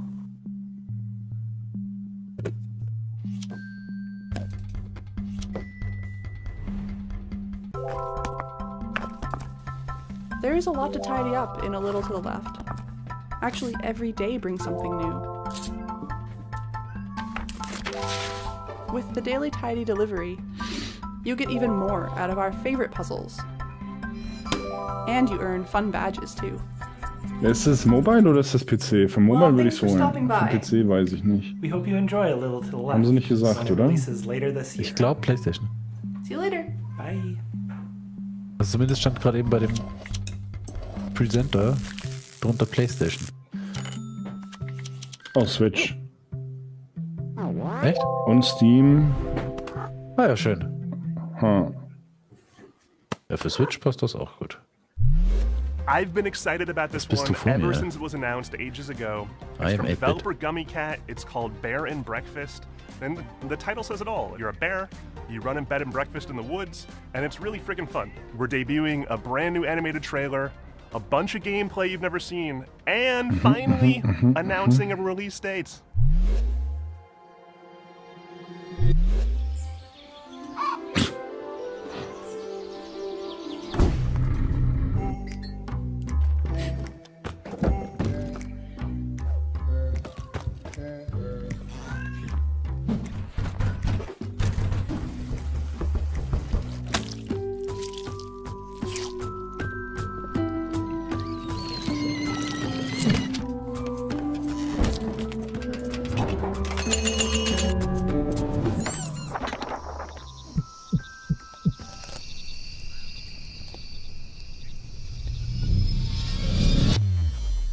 I'm Ioana. And I'm Raresh. We're from Gummy Cat in Romania. Today, we're showing you our first game called Bear and Breakfast. It's a laid-back management adventure game where you build and run a Daran B&B erinnere in ich the mich woods dunkel. for Das your wurde bear. schon mal irgendwann kurz vorgestellt. In Bear and Breakfast, you play as Hank, a young, Hank. curious bear from Silver Valley who lives in a small home Oh, du with kriegst his gleich mom Futter. and two Ruhe best jetzt. friends.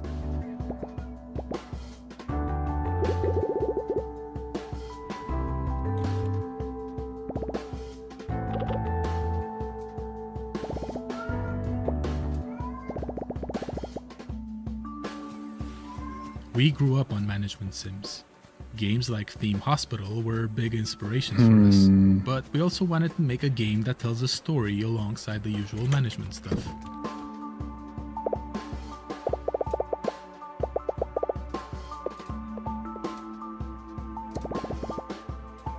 So it turns out that humans are coming back for some reason, and they need a place to stay.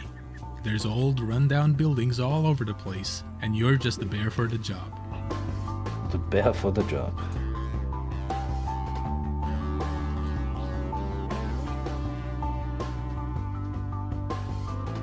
The game follows a linear story that you advance by solving quests.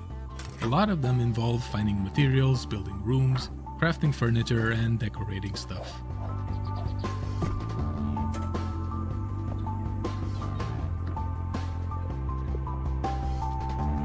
The actual furniture you do make awards different kinds of points. For instance, beds give comfort, showers give hygiene, that type of thing.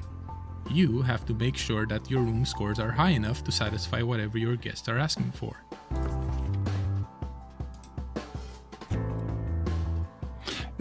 Spielt man...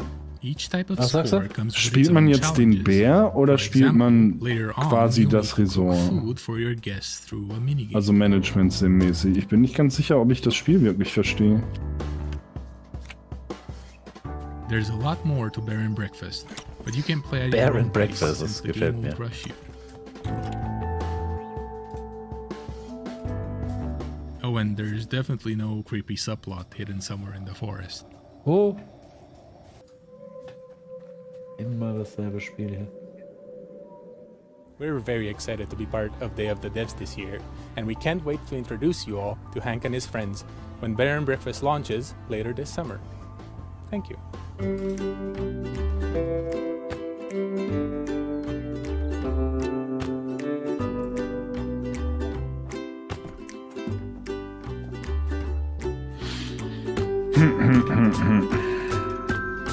Ich weiß noch nicht so recht, was ich davon halte. Könnte super gut sein, könnte super langweilig sein.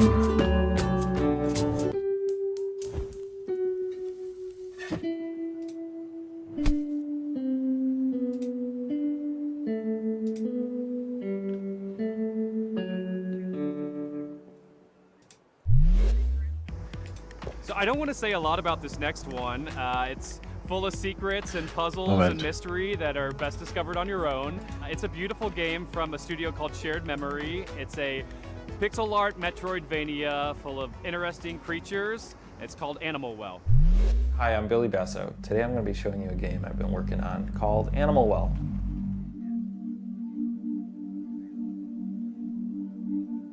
In Animal Well, you explore a surreal and sometimes dangerous pixel art labyrinth that is filled with secrets. Wo ist mein...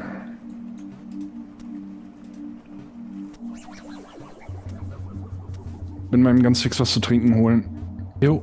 As you explore, you'll encounter various creatures, but it's not always clear if they're friendly or not. So it's best to proceed with some amount of caution. Ich spiele den Bär. Ich spiele gerne Bären. Und gibt der Katze schnell Futter. Die miaut hier Ja, und dann rauchst du natürlich noch.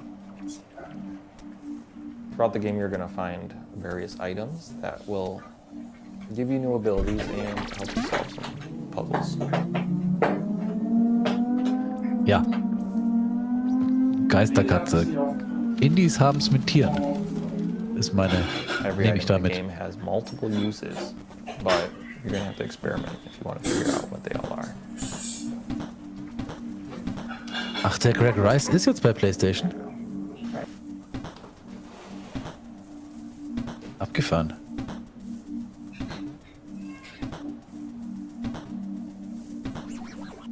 Animal Well is a pixel art game. That's not Ja, just das stimmt. a Das pander Beispiel to war schön nostalgia. gezeichnet. Instead, I'm viewing as a technical opportunity. A 4K TV screen has 144 times as many pixels, but that means I have 144 times as much processing power to apply to each pixel. Throughout the game, you'll see a lot of things like fluid sims or dynamic lighting effects that haven't really been used in a pixel art game before.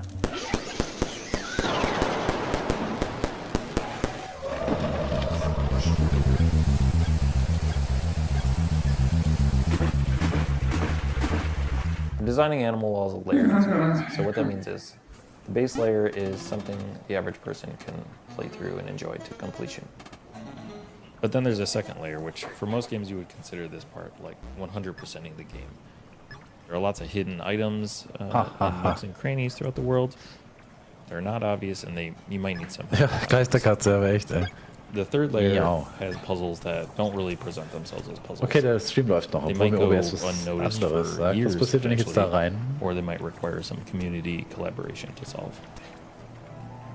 Also, there's a puzzle in this video that may require some community collaboration to understand. But the first 10 people to figure it out will get a free copy of the game at launch. And then while you're doing that, you can maybe wishlist it. But yeah, thank you so much.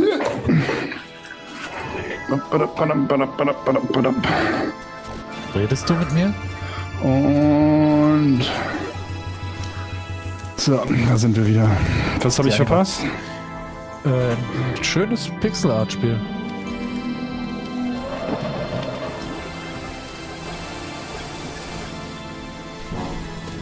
Animal Well. Animal Well. Ach ja, das ist immer noch das von gerade eben. Okay. PS5 und Steam. Next up is von 4K Naiad, a gesprochen. colorful exploration game where you play as a water nymph, traversing a zen and peaceful Ist der world. Greg Rice, This der game comes bei to us from Ding war, bei a solo developer wie hieß from es? Spain. Hi, Double Fine. Ist der jetzt bei PlayStation? Weiß ich nicht. Bei dem steht immer PlayStation drunter. Der mit den langen Haaren und dem Partyhut. Kann sein, weiß ich nicht. Habe ich nicht mitbekommen. I would like to say with you a preview of Naiad, a relaxing and colorful exploration adventure about flowing by a river. I put all my love creating every part of this game, so All my love. please enjoy. Oh, das sieht cool aus. Bisschen wie Aquaria, nur... Das ist wieder das Falsche. Ah.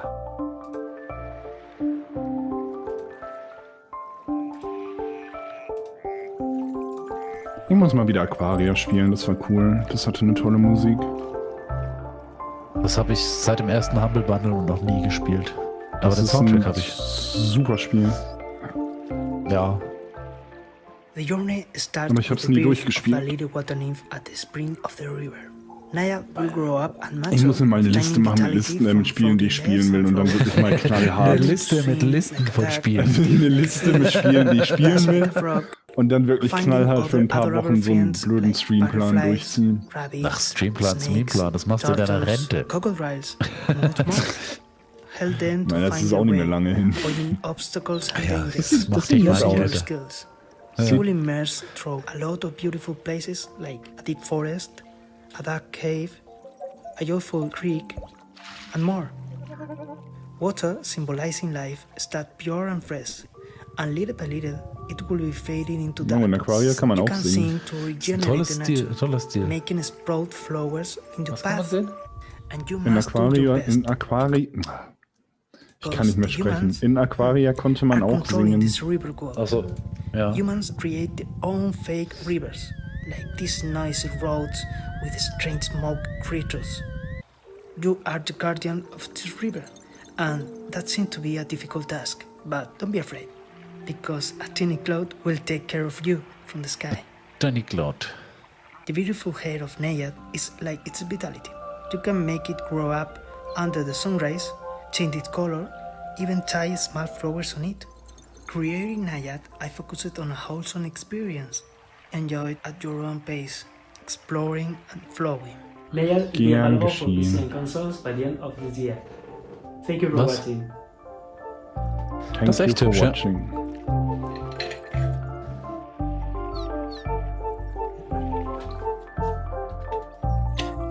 Oh, wenn ich so weit zurückgehe, sehe ich mich nicht mehr.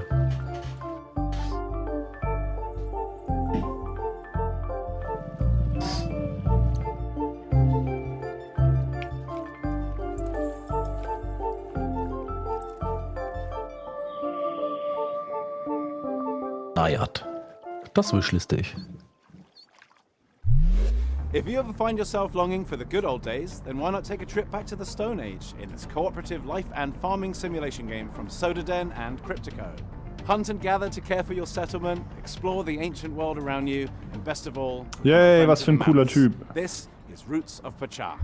Hi, I'm Timo, co-founder of Sodaden along with my brother. Hi, I'm Karen, the narrative designer. We're based in San Diego, with the rest of the team in Argentina. Jetzt pass auf. Hola a todos, I am Dancer, the main artist. And I'm Johnny, Timo's brother. We are the team developing Roots of Pacha, a farming Add to your sim wish set list. in the Stone Age where Naiad. you help your clan develop the ideas that shape humanity. Spend time in the weren't stores to buy seeds or anything else. You'll build your village from the ground up. Instead of using money, you'll transform the world around you by contributing and working with your clan. Starting small, you'll explore the regions of this new land, discovering plants and resources along the way. Jetzt wird das Survival.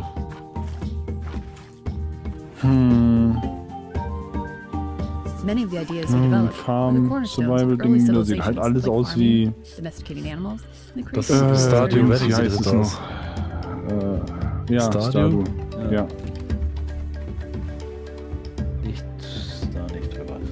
Brauche ich nicht. Ideas will build on one another, and after a while, you'll find your community transformed.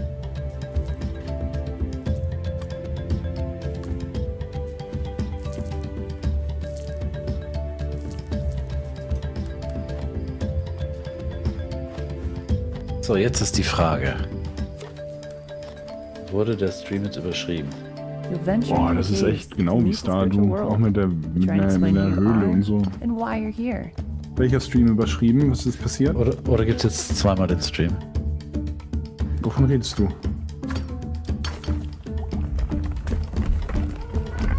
Nein? Ja? Hast du nochmal neu gestartet auf PC oder was?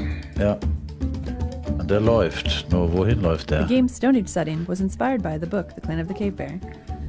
Moment. Das läuft nicht gut. Roots of Pacha is set in simpler times, but the society is still complex. For example, finding something to eat went from satisfying a basic need to making a dish and creating a reason to gather. Ui, wie lang geht das? Ich weiß nicht, ob ich das bis 12 durchhalte. As you discover ways to make life easier, you'll find time to experience Die sind all the sehr fun mellow, Pacha's ne? world has to offer. Ja, ich bin heute irgendwie so null in der Stimmung für Mellow. You'll get to know your clan, meet others living around you, and maybe even find that Ich special glaube, bis um someone. 11 ist das angesetzt.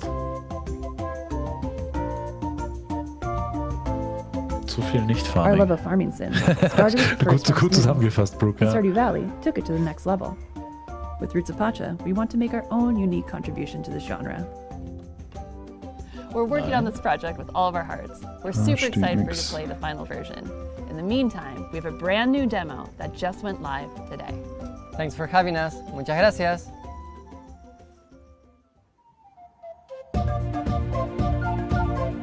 Nee, steht halt nur, wann es anfängt. 20 Uhr und um 0 Uhr ist Devolver digital. Nee, aber das steht ja von bis. Also wenn du auf dieses den Kalender klickst, dass es in deinen Kalender reinhaust. And now I am very pleased to present a world premiere from our friends at Us2 Games, the folks who brought you Monument Valley, so. Alba, and a bunch of other really, really cool games. Here it is. Da steht doch 2 p.m. bis 11 a.m. Was? Das macht keinen Sinn. Ah ne, da fängt's an. Entschuldigung.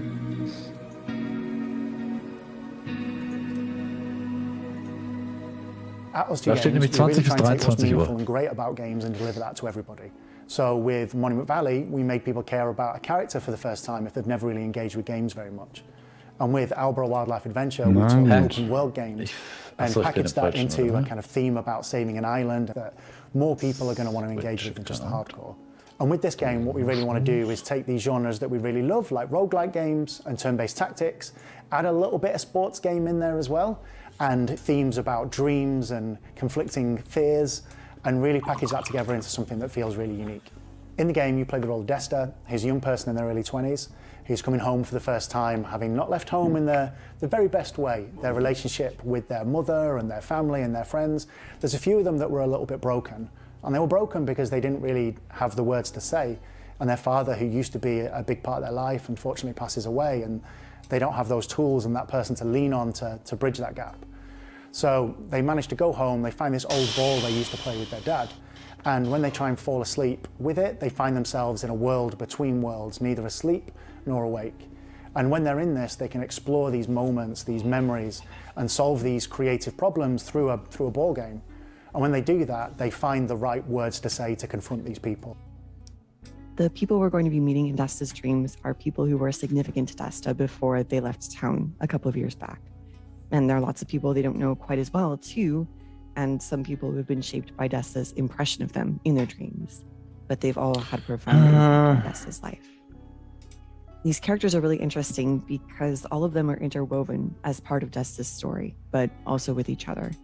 They don't just appear as abstractions, but they really feel like a part of the makeup of Desta's background. One way or another, the people that Desta meets throughout the game helped Desta become who they are today.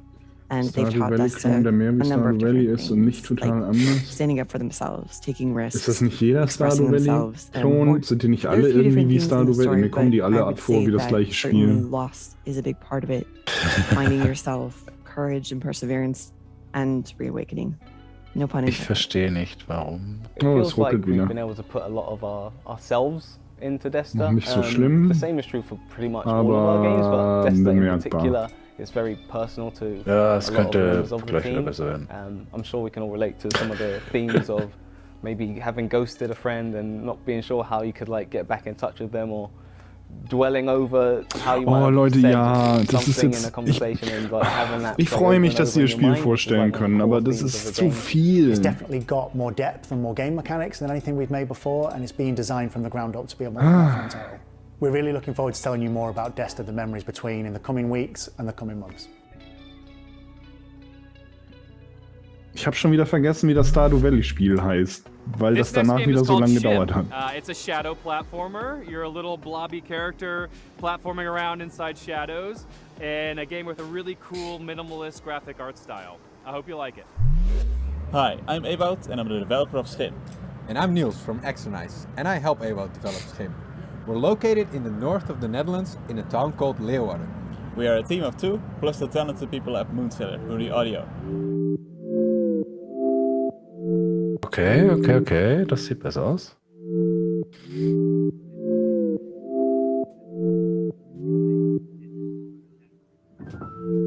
Schim is a game where you move around in shadows. You play as a Schim, a shadow creature. Schim, okay. As a whole, Schim is made to be approachable for a variety of players. At its core, it's about jumping around in shadows and platforming towards the end of a level.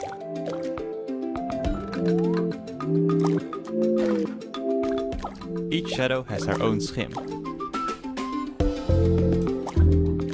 The player plays around as a Schim of a human. However, this Schim is separated from their person, and it's up to you to find your way back. In the game, you will also help other Schim characters who have also been separated from their shadow. You can help them by finding their object.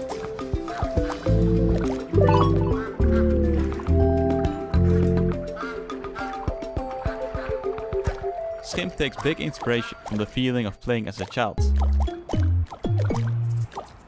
Ja, das hat definitiv habe ich auch gespielt als kleines Kind. Move around in shadows and jump to the next shadow. Was er da erzählt, Schatten. So von Schatten zu Schatten springen. Ja klar, das ist so die Vorstufe von der Boden ist Lava, oder?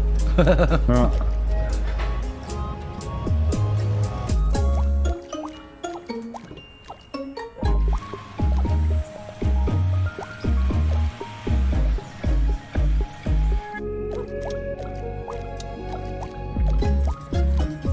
Ja, sieht nett aus.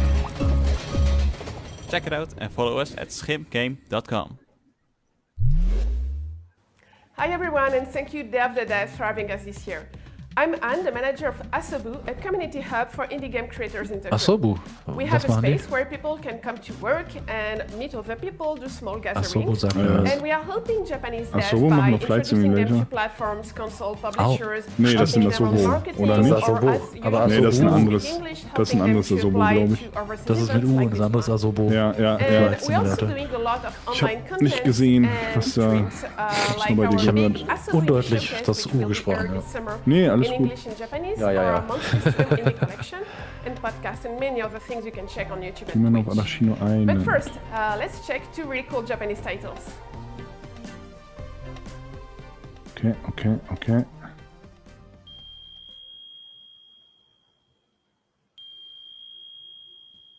Oh, das ist ein cooler Stil. Was passiert, wenn ich jetzt die eine Streaming-Software ausmache? Oh, das ist cool, das gefällt mir. Der Style jetzt.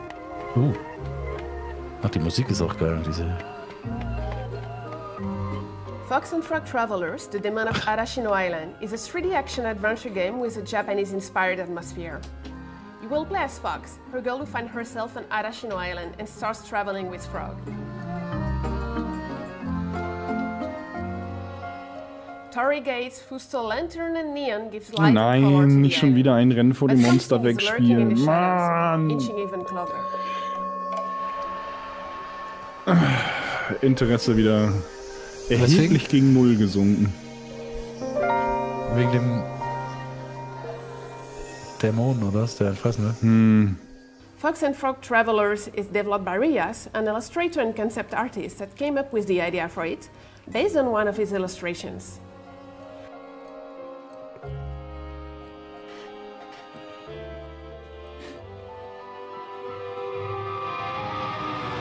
In a few years, okay? Fox and Frog Long Journey Through the Night is planned for release in a few years.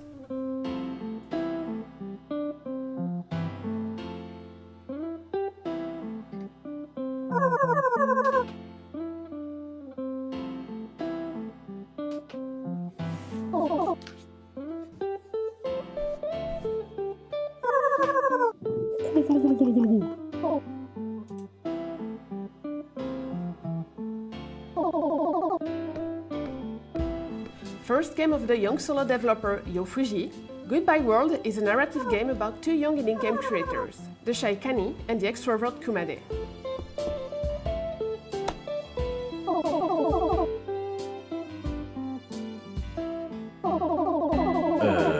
Mixing influences from comics like Ghost World and games like The Beginner's Guide or Mother 3, Goodbye World is a tale about the passion and struggles that comes with game creation. Through 13 chapters of the story, rendered in beautiful pixel art in a resolution close to the Super NES and Game Boy Advance.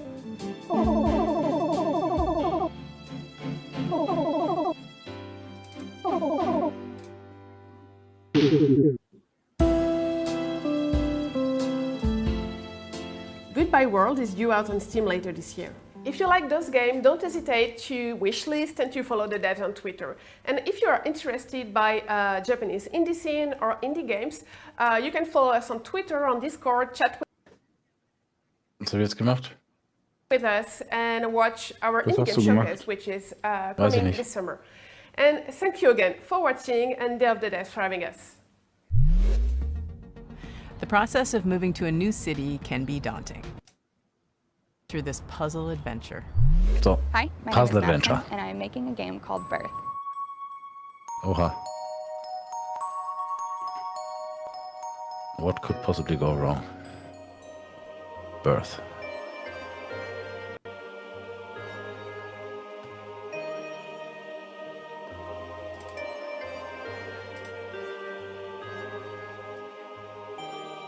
Birth is a point-and-click puzzle game about living alone in a large city.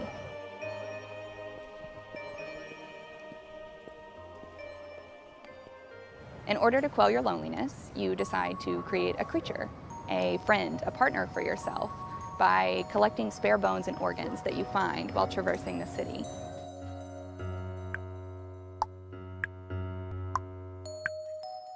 You will explore libraries and post offices and museums and cafes and apartments that don't belong to you.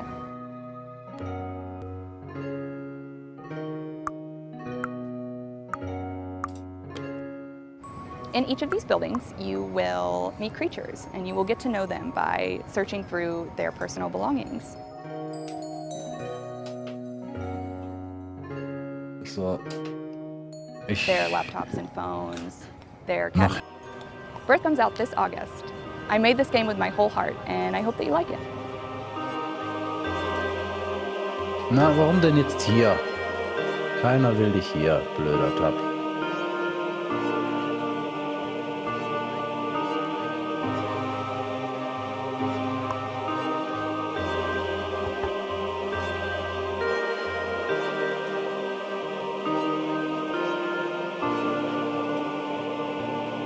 So, läuft. Verbindung sehr gut, steht da. In our next title, How to Say Goodbye, you play as the ghost of ging ja a person nahtlos. who's recently died and is embarking on the journey of accepting their own death. Nice. The mechanics underscore the message that there's always a way through grief. You may get stuck, but you can Oh, always also stop, im Studio schon. reevaluate, and keep moving. It's all just part of the puzzle. Hi, I'm Florian, co-author of the upcoming narrative puzzle game, How to Say Goodbye. Wir sind gerade bei Birth. Es ist passiert, weil jetzt ist das Logo plötzlich oben links und oben rechts.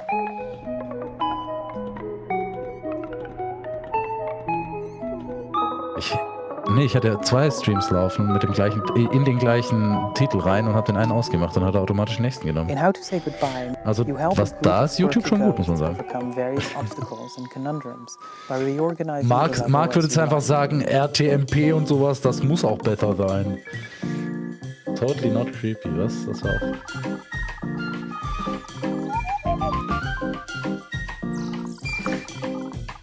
Aber ich habe das Gefühl, es wird jetzt gerade, also es ist besser geworden über meinen PC. Ich glaube, da könnte man noch ein bisschen tweaken. Ja, wobei.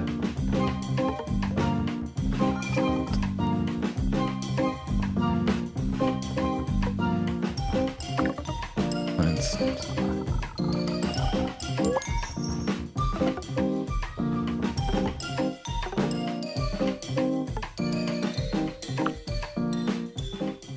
The puzzle elements are only moved around, but never removed. So, just like a Rubik's Cube, the puzzles never end up in a state where you can't solve them. Was?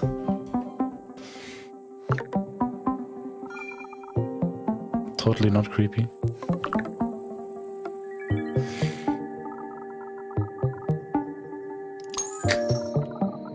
RTMP. Das ist das Stream-Protokoll von YouTube. Follow various characters, looking to discover why they are still here and how to move on, while trying to escape the grasp of an evil wizard who doesn't know how to let go. Oder? Ja, RTMP. S sogar, ja. Secure. How to Say Goodbye tells a story of loss and grief. In die- We intend the experience to be as gentle Aber die sind gerade alle and echt. positive as possible. Das ist so lahm. Also insgesamt. Ja. Ich gebe dir vollkommen recht. Achso, warte, jetzt hört man dich nicht mehr. Aber jetzt hört man dich wieder. If this sounds Ja. like something that you Ja, hab really nicht viel need to verpasst. please Kann gut wish sein, us dass the game. Timo nicht hörbar war, oder, Marc? Thank you. Ich habe nur genörgelt. Wie Nicht immer. viel passiert. Also eigentlich wie immer. Halt echt nicht besonders spannend. Und jedes Spiel muss einen blöden Creepy-Twist haben. Jedes. How to Say Goodbye.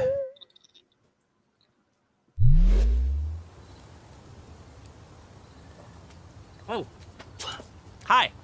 Well, wasn't that a great show and a great cake, and it's all gone.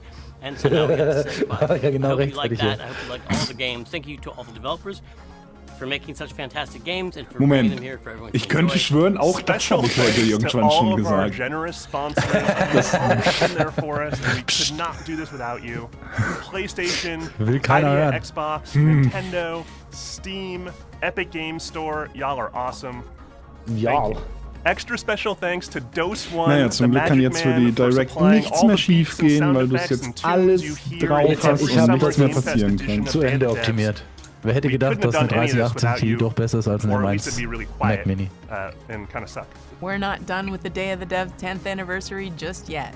If you go to dayofthedevs.com and sign up for our newsletter, you will be amongst the first to hear Amongst the about first. all the excitement that's to come this year.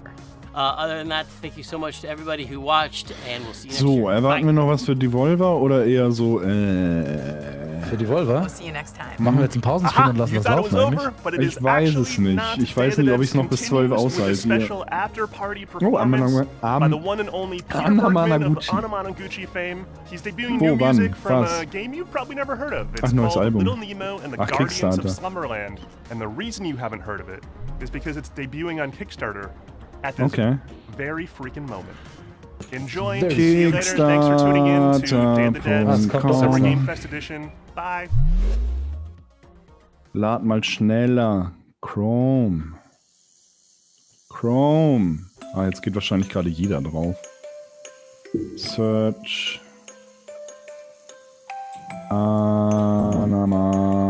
Anamanaguchi. Aha. Das ist das Album noch nicht.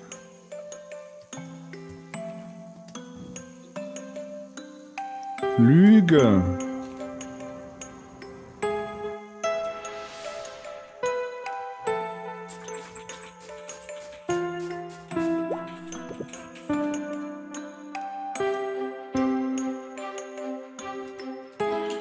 New Album.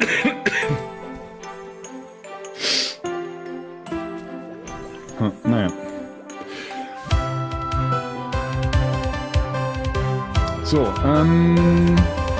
schöne Musik.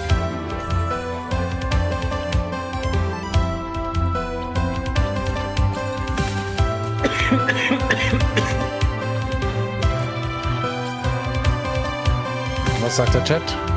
Ich finde 12 auch ein bisschen spät, ja, das stimmt. Ja. Pause. Wäre es jetzt ein Wochenende, wäre ich da sehr viel mehr einverstanden, aber ist es leider nicht. Und irgendwie erwarte ich auch jetzt nicht so viel nach diesen 2 Streams. Irgendwas wirklich, was mich vom Hocker gerissen hat, war jetzt bei keinem dabei. Ich fand das, also ohne jemals, wie heißt das? Das Space, der Space Horror Ding von EA. Ja. Das hat mich schon immer gereizt, ich habe es noch nie wirklich gespielt. Kommt jetzt auch ein Remake.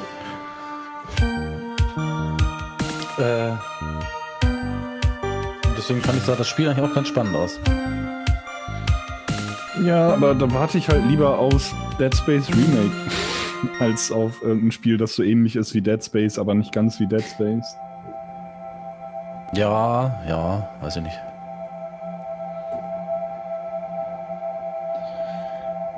Naja, gut. Dann baller den Stream mal weg. Und dann können wir noch mal sehen, ob wir uns noch überreden können für Devolver, aber ich glaube nicht. Ich glaube, ich muss gleich irgendwann ins Bettchen. Und dafür dann... Hör auf, das Kabel zu fressen, Katze! Das brauche ich noch, das ist mein Mikro. Aber Kabel sind lecker. Nee, nicht dies hier. Ach, USB-Kabel sind ersetzbar. Ich glaube, da kommt jetzt noch eine Viertelstunde Musik. Ohne mich.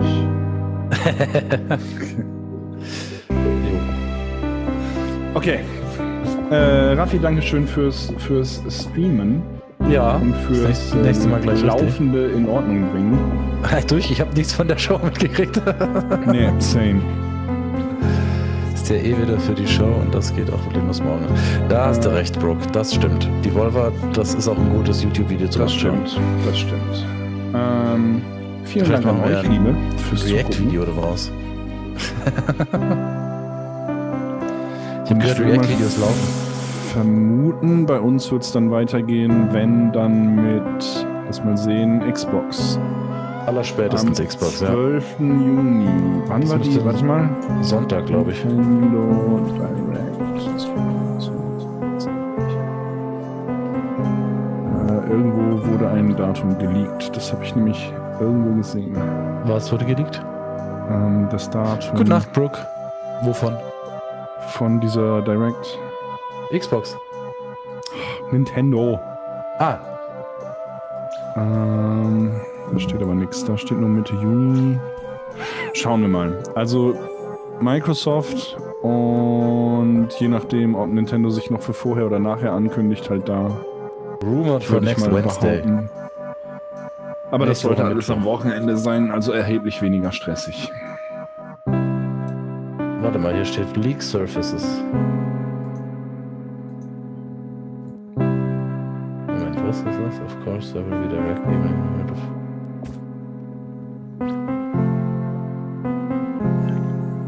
Ja, aber bei Nintendo weiß man erst, dass eine Direct ist, wenn sie es ankündigen. Ja. Wir haben nichts verpasst von der Show, gut. Ja, ihr habt viele Frames lange gesehen, von daher seid ihr die Experten. Gut. Bevor das hier ganz zerfranst. Er macht noch Witze drüber. Ja, ich kann Witze machen, weil ich es im Nachhinein 1A gemanagt habe. Und deine Panik contained habe. 1A gemanagt, sagt er. 1A gemanagt, jetzt läuft's. Und nahtlos konnte ich von meinem Mac auf den PC umswitchen. 1A. 1A spitzenmäßig. 1 mit Sternchen und ein Sticker drauf. Gut. Ich sag Stopp Streaming. Ja. Und zwar jetzt. Auf Wiedersehen.